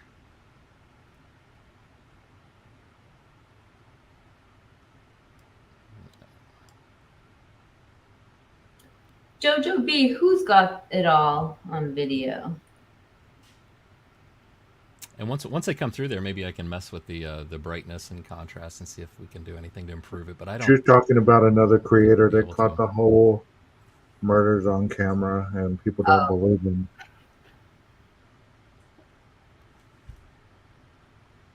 I'm going to fast forward just a little bit. I think it's coming up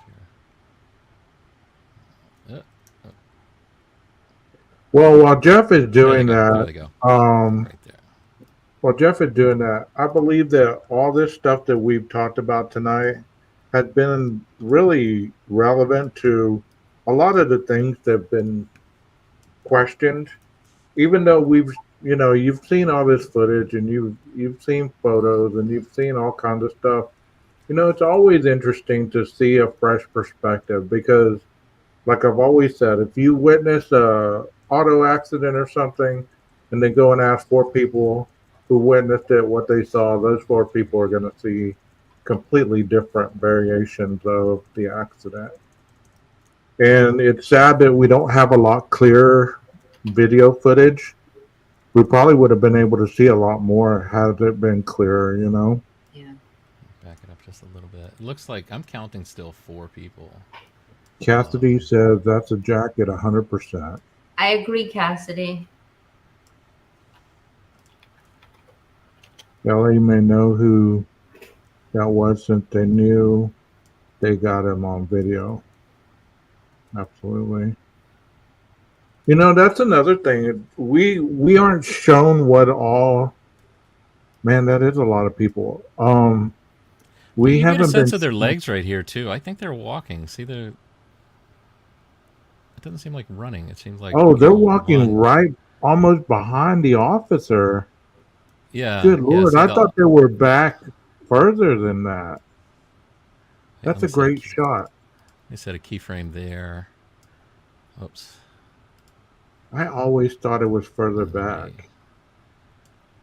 So don't you believe that would be brazen if they had anything to do with that crime to be like, hey, we're going to go walk in front of our friends over here and show them, look, nothing to see here. I mean, dumber things have happened. Look at Stephen McDaniel.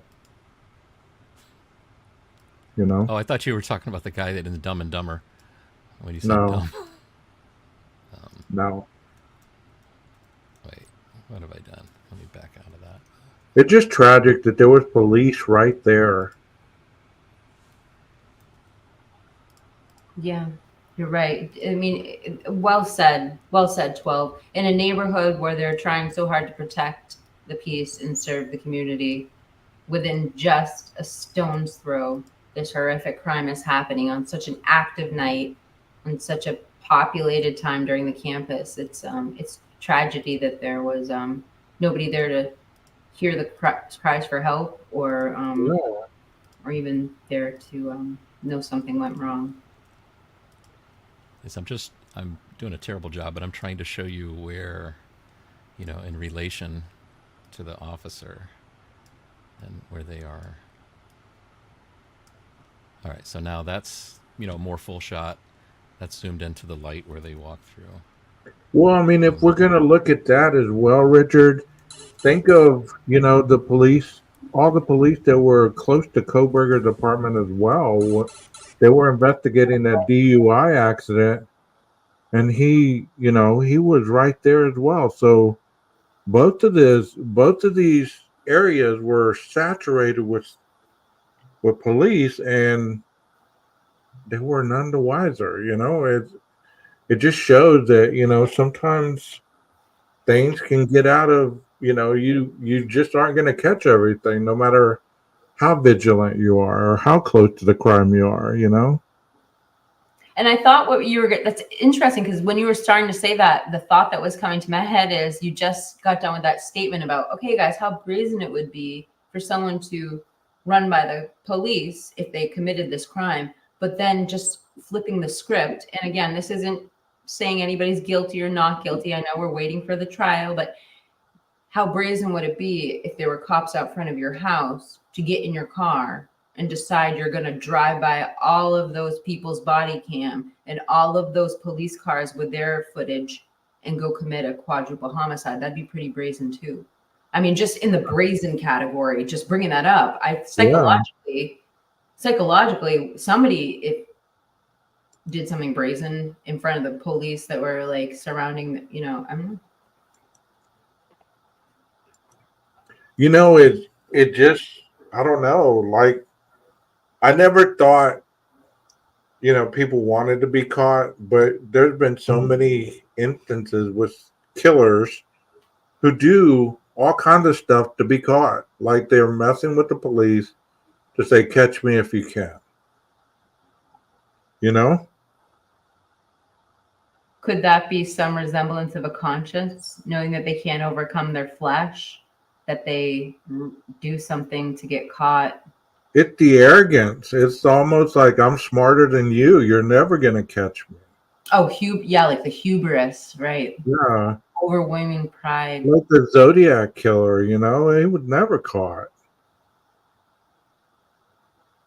BTK wouldn't have been caught if he wouldn't have got sloppy because he taunted the police a lot. Yeah, definitely.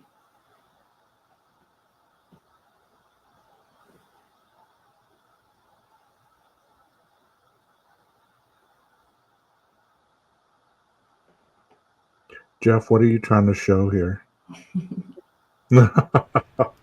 Sorry, I just had is that a I had a call mask? from the boss upstairs, and then I just happened to notice. Hey, AR. That you could see It just a said little bit of speed. this. What? That was like a traffic ticket. Speed ticket. Yeah, it's some. Wow, I've never seen that before. Yeah, me neither. I just noticed it when it was going by. What'd the boss have to say? She's like, "You coming to bed soon?" She's like, "You didn't do laundry, did you?" And I was like, "I did a bunch of other stuff." Laundry's essential. Yeah. Good thing it's Sunday tomorrow. So unfortunately, with these people walking in front of the light, I don't think I can do anything better to improve that. But do you see, like, right after it zooms in, I can see their legs and their stride, and it doesn't look like running to me. I mean, it just looks like maybe quick walking because it's cold, but see. JoJo said as soon as you zoom in on Nate Jean's pocket, you will see a huge pocket knife. Which one's Nate? I guess the guy in front. I don't know what he's got in his pocket. I don't have X-ray vision, but let me see. Is that the guy with the flashlight? I think that's the guy with the flashlight they're talking about. Because you can't see the other guy's pants. It must be that guy. I don't see anything. I mean, I don't want to look in that area. That could be. But you can just, wait, let me make sure I didn't, I trimmed the clip so I could find it easier here. Hold on. Just make sure I haven't see it. It's all right, Rondi. You'll be all right. You'll be okay. Rondi's very judgy about this live stream tonight. No offense, Rondi. Quick walking, inconspicuous walking, question mark. Okay, Heather. So, I mean, it's got, I mean, how do we know it's a knife in his pocket? See, he pulled out the flashlight. When you have something in your pocket, his jeans are tight. It left an impression. It's clipped onto his pocket right there. Okay, but takes it off the pocket. But they're talking about the bulge in his pants. Is it? It's a knife. I mean, unless I see it something put in his pocket, then maybe. Wouldn't there be a sheath? Just the bulge. Wouldn't there be a sheath there too? I mean, sticking out though. I don't know. I have no comment. I do, but I'm not going to comment. Let me see. Is there any other point where this officer has a view of that officer with the suspected? I wish I knew who he was. I'd call him up right now and say, "Can I speak to Officer so-and-so? You know, when you were on the band field, that bulge in your pocket. What was that?" Right. Show us your bulge. It was cold outside. Like George Costanza. I was in the pool. I was in the pool. I was just thinking that. No, it's a pocket knife. Okay. How do we know it's a pocket knife, though? We agree to disagree. We agree to disagree. Everybody's thoughts are Yeah, valid. yeah, no, I'm just curious because I just don't know how to know that for sure. I mean, I know how we can know that a Coke can is also a camera. That's that's a given. But a knife, Okay, unless he Richard. pulls it out, maybe he pulls it out later, and I just haven't seen it yet. He was let go after that night. Let's see.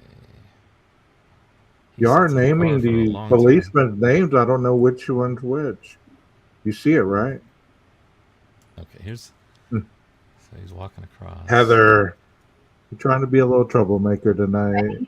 And then Rose, I knew that was Rosie. I just didn't want to say it because I literally just found out who Rosie was today because I was watching someone else's video. But anyway. So he's running his ID, right? Yeah, that was the one. Yeah. Rosie took the picture of KG. And he would let go?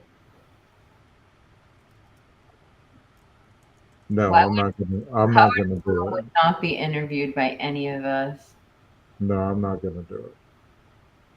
I even changed my mind about interviewing some other person too after an interview I saw last night. I'm not gonna do that either. Maybe after the trial, but not anything else before the trial. I know what you're talking about too, and I respect your decision because I know why you're making it. You don't even have to fill in the blanks. I know what you're talking about. Yeah. But I see why it gives you. It's when we know there's a problem, when we know a problem has arisen, just knowing that we can have some integrity, you know. But I don't think Bloom would want to come on my channel. Not that he ever would consider, because I'm small. Right. I haven't given the best book reviews to him.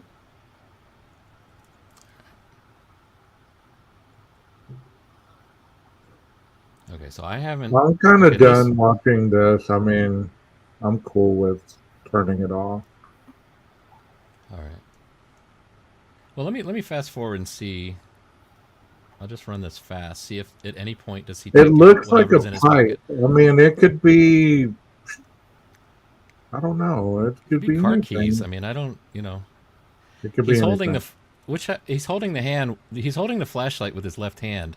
Maybe that means he's left-handed. Now my car keys would be on my right side.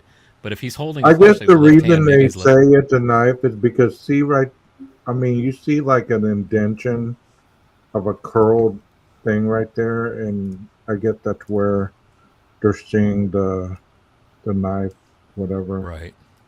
But I mean, I'm all for what y'all say, guys. I mean, just because I don't see it doesn't mean that you don't see it. Okay. I mean, that's where I'm at with that. I mean, he could just be deformed down there. We never know. Also, too, this if anybody thinks this flashing that happens right here is weird, see this like strobing flashing? That's just the that's the camera shutter rate with the light flashing. But most definitely, I can tell you this: if you're thinking that's a K-bar. A K-bar has a 7-inch blade plus the top of the knife. There's no way he could have shoved a K-bar on the side of his hip like that. And if he had no sheath, it would have ripped right through his pants. Yeah, and there's no way that it would have curved to the shape of his leg like it's doing. A knife would have been sticking straight ahead. It wouldn't curve to the shape of his leg like it's doing. I mean, if it was in another place, I would say it was something else. But I mean, I know I'm too often like supporting law enforcement, but if you just notice here, it sure seems to me like he's pointing the flashlight at the other officer, and not the people. So I don't think he's. Well, I'm not disagreeing that he has something in his pocket. I'm just saying, I don't agree that it's anything pertinent to the crime. The crime was created by a big serrated edge weapon that is quote unquote. So whether it's a pocket knife, whether it's a Ginsu knife or anything like that, I'm not doubting that you see what you see. I'm just saying that if we're going to take it to the crime, if we're going to put this guy in like that, chances are a K-bar was used to commit that crime, and I don't see a K-bar being able to be in his pocket like that. And that's all I'm saying. I'm not saying that you're wrong. I'm not saying I'm right. Okay. Mistaken says probably a vape. Yeah, we know that that blockhead of a pocket Could knife be isn't right, a weapon? Okay, I'm gonna remove See if I that, can Jeff. see it, if I can see I'm anything. done seeing it.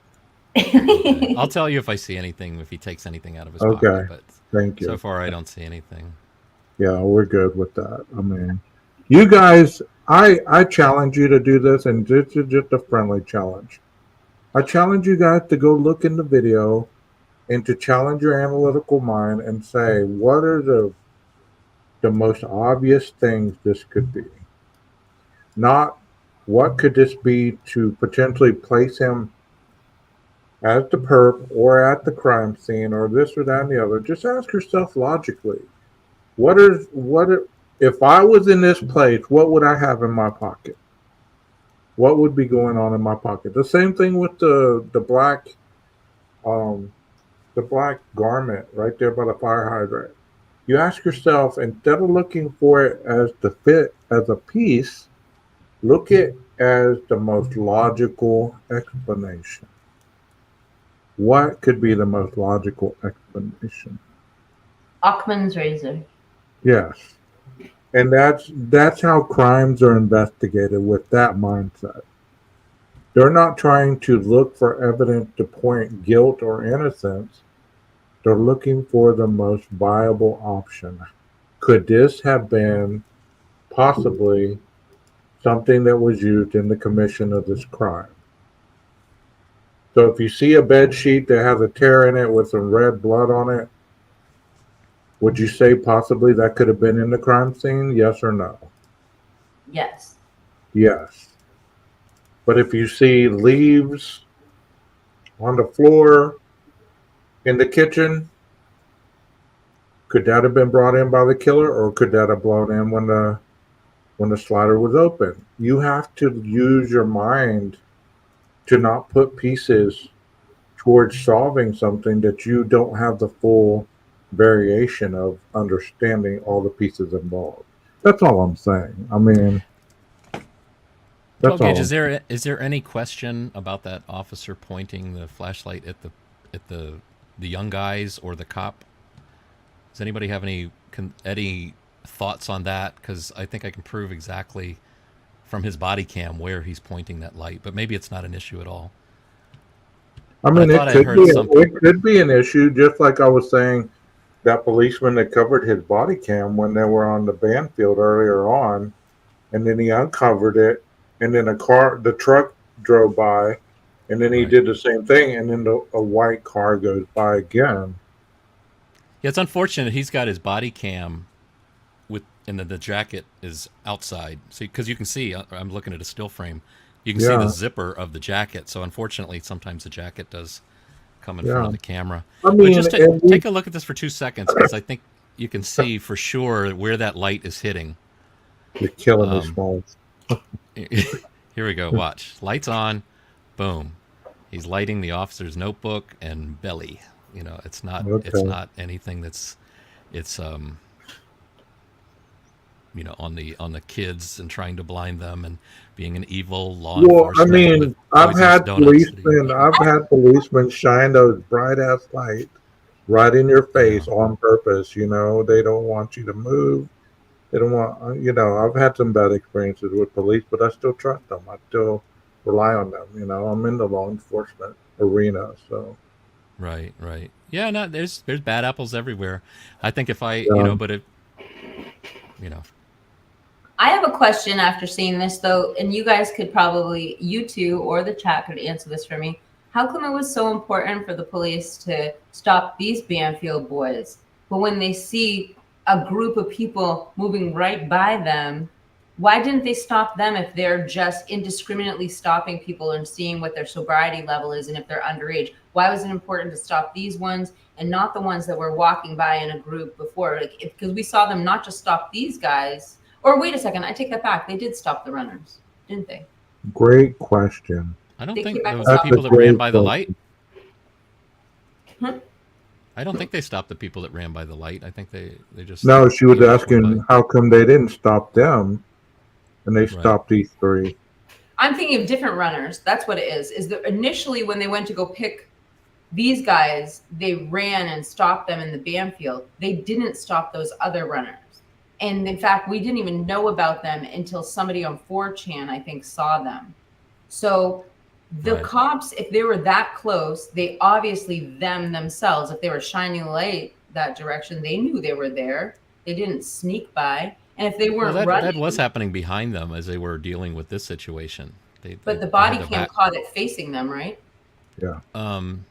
Yeah, but from the body cam of the guy who's looking down at the notebook, and the other guy has his back. I mean, I would believe that, you're trying to complete one thing at a time, they probably didn't give any kind of sense of urgency. I don't know. But what's the urgency? That's a great question, though. That's a great question. And we've all thought that it was a crime that they were stopping and asserting such high fines. If I would have that question, not because of a quadruple homicide, but if my child was going to that college and they randomly stopped them and gave them a $500 fine, and they have about a drunk fraternity kids heading, was it because these are sororities? We only want to pick on the kids that aren't part of the sorority and aren't paying. Like, why didn't they go after the people that were running to Sigma Chi? And we're probably seeing visible beer cans too. Maybe they saw something that made it obvious. Beer cans, the ones they pulled over, the ones they were stopped, because I didn't see any visible beer cans. Like, you know what I mean? Like, it just seems very odd, and it seems unfair that they were giving such steep fines to these kids and checking them out, but they weren't checking everybody out. And they didn't just stop kids; they went and got the runners that tried to run away from them. So what about the people running to Sigma Chi, and why were they irrelevant in this situation? It's just weird. Maybe they didn't see them, like you're saying, Jeff. Maybe he just was looking down at his pad and he didn't notice. But if you could notice with that proximity, you would think just the noise alone would be there. See, there they are. See them in the bottom of the bottom corner of the window. So I imagine the cop car is sitting right here watching them, I think, from across. So they're pointed right now. Right now they're parked in one of those parking spaces in the Taylor parking lot. Her point was this, Jeff, if I'm correct. Mm-hmm. Her point was this. Why can't you pull over everybody? No, her point was this: what made these three guys, more significant than the guys that were running behind them? Well, that's my answer. Is what I see right here. Y'all come here. Right. You know what I mean? Well, it's what they see right here, I think. I think they see them with beer. They see them with beer, and they're not currently involved with anybody.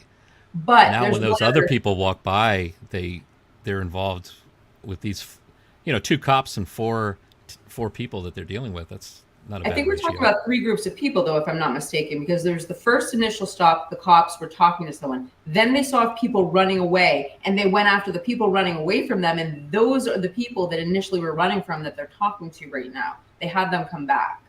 Either that or they were but either way, the kids that were running from them initially, they made come back. And so there were 2 separate groups that they talked to in this footage. So there's a third group that was just a stone's throw from them. And like Tina said, they would have heard them walking by. They're trained to hear these kinds of things. Where is it that they didn't go after those? Because we can say one of them had a beer, but all of them didn't have a beer. And how would they have seen that beer when they were running away? Still, it's the non-continuity in their random stops, them stopping everybody at one moment and then not stopping this other group.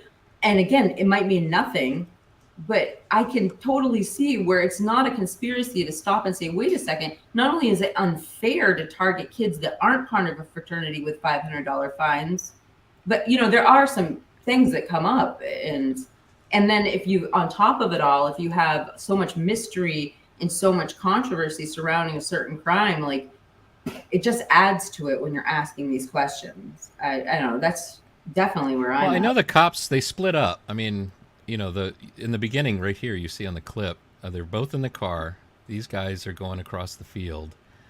But if you watch the beginning of the clip, they're sitting here. The cops. But also they had. Hey, I can go in another direction, Kiki. Mm-hmm. You know that when the 911 call was given, it was an alcohol fence on the Banfield.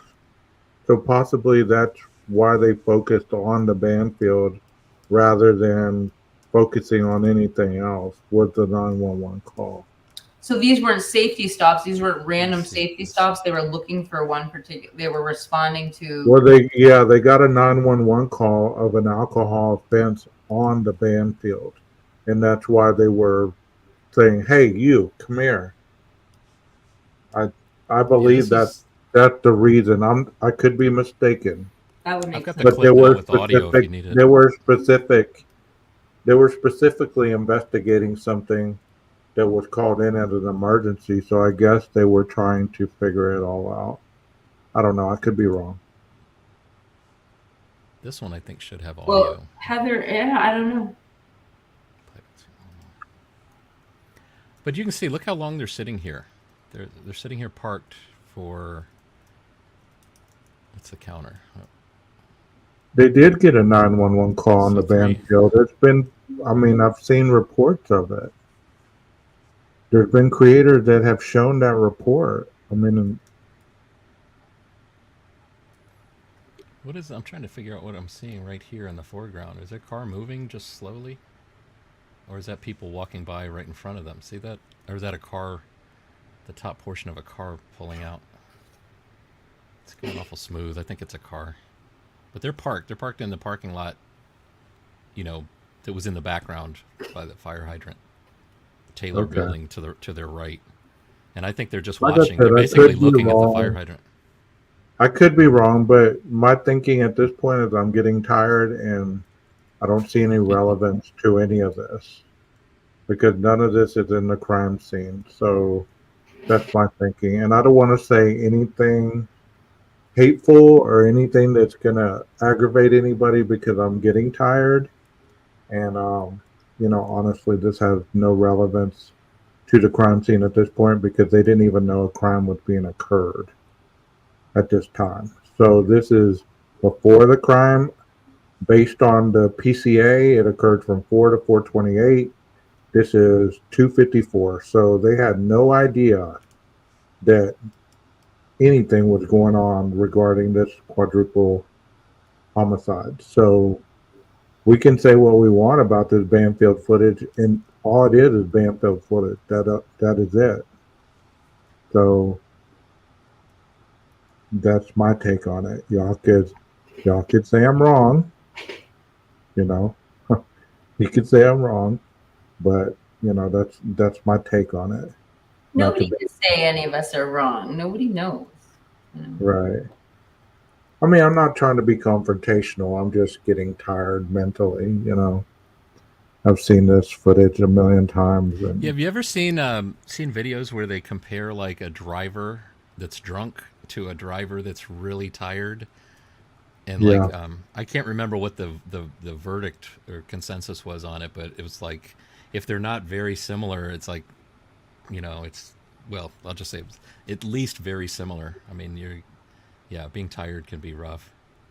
I've heard that. I can tell you one thing, JoJo, and I'm going to say this with all respect. If that happened, then they will find a way, either the FBI or the Idaho State Police will find a way to prove that. And, you know, they'll go from there. That's all that will happen. You know, because it has nothing to do with the crime. None of this right here has nothing to do with the crime. The crime has not been committed yet. Even if we go from the 3 to 4 timeline, it's 256. The crime hasn't been committed yet. The killer's not even in the house. So we cannot say that any of this has any relevance to anything.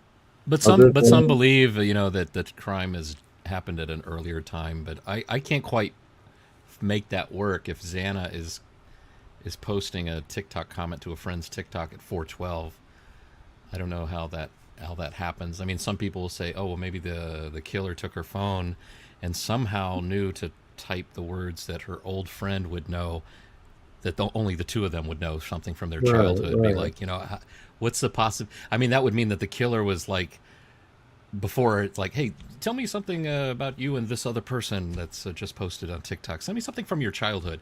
good enough. I'll use that, and then I'll type it in. That I just, for me, that kind of, if that's true, that verifies that this is Xana typing it, because it was something that only Xana and the person that she posted that to, and the person that she posted it to would be able to, is still alive, I assume, can show up in court, say at the trial, yes, that was Xana. She's referring to when we were kids and we spilled the makeup foundation in the bathtub and it was a mess and we got in such trouble, and Xana's just saying, you remember that, because the girl had posted a video with a bunch of old clips, so it was reminiscing, it was talking about, well, if this started at midnight, I'm not thank you so much for being in the chat. I love different opinions, I really do. I'm not being confrontational. If it started at midnight, then how did they get the picture of the girls at the corner club at 1:30 in the morning?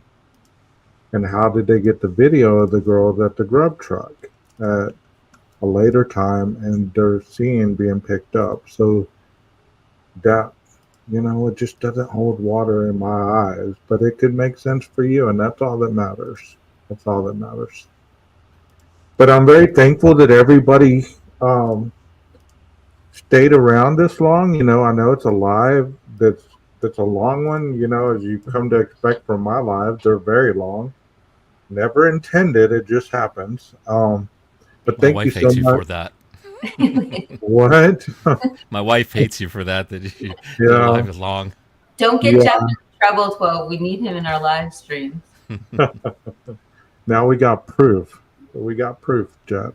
That was her yelling at you. Make sure you tell her that we're sorry, and we will try not to interfere next time. Happy wife, happy life, Gage. That's exactly. Right. If Mama ain't happy, nobody's happy. Well, you guys in the chat, thank you so much for hanging in there this long. Thank you for your interesting observations, your questions, your thoughts, your beliefs. All of that is valid. Thank you so much. Keep searching for the truth in your mind, and you will eventually find it. And one day we're going to have this trial, and everybody's going to know exactly what happened. There will be no doubt about what happened. So we're going to actually get to see and hear, hopefully, what happened and what went on, So you guys have a wonderful night. Enjoy the rest of your weekend. And the panel guests, if you want to stick around a couple seconds after, okay? Don't want to say anything to the chat before I cue the music? Yeah, thank you for all my mods who showed up. Thank you for all of our viewers. And I just want to say it was such an energetic and interactive chat tonight. And thank you for giving us all those questions that we don't see that you pick up on. It was just great. So I just want to say thank you to the entire chat. It made a great live stream tonight. And a lot of you stayed here for the majority of the live stream, which is just, we can't thank you enough. So thank you for your energy. And I hope I didn't come across as stubborn or bullheaded or single-minded, but I mean, I was paying attention more to the video than the chat at all. And I was just kind of reacting to what everybody was talking about. But yeah, I'm very open to hearing any theory, that anyone has. But when we start talking about it, like you were saying, it's like, if it doesn't, to me, to add up, I have to express. It's like, okay, you're saying 2 + 2, in your opinion, is 5. I've always thought it was 4, and what I'm seeing with my eyes is 4, 4.5. I might meet you halfway, So. Yeah. Well, thank you guys so much, and it's time for the maestro to cue that music. If I can find it. Uh-oh. Good Lord.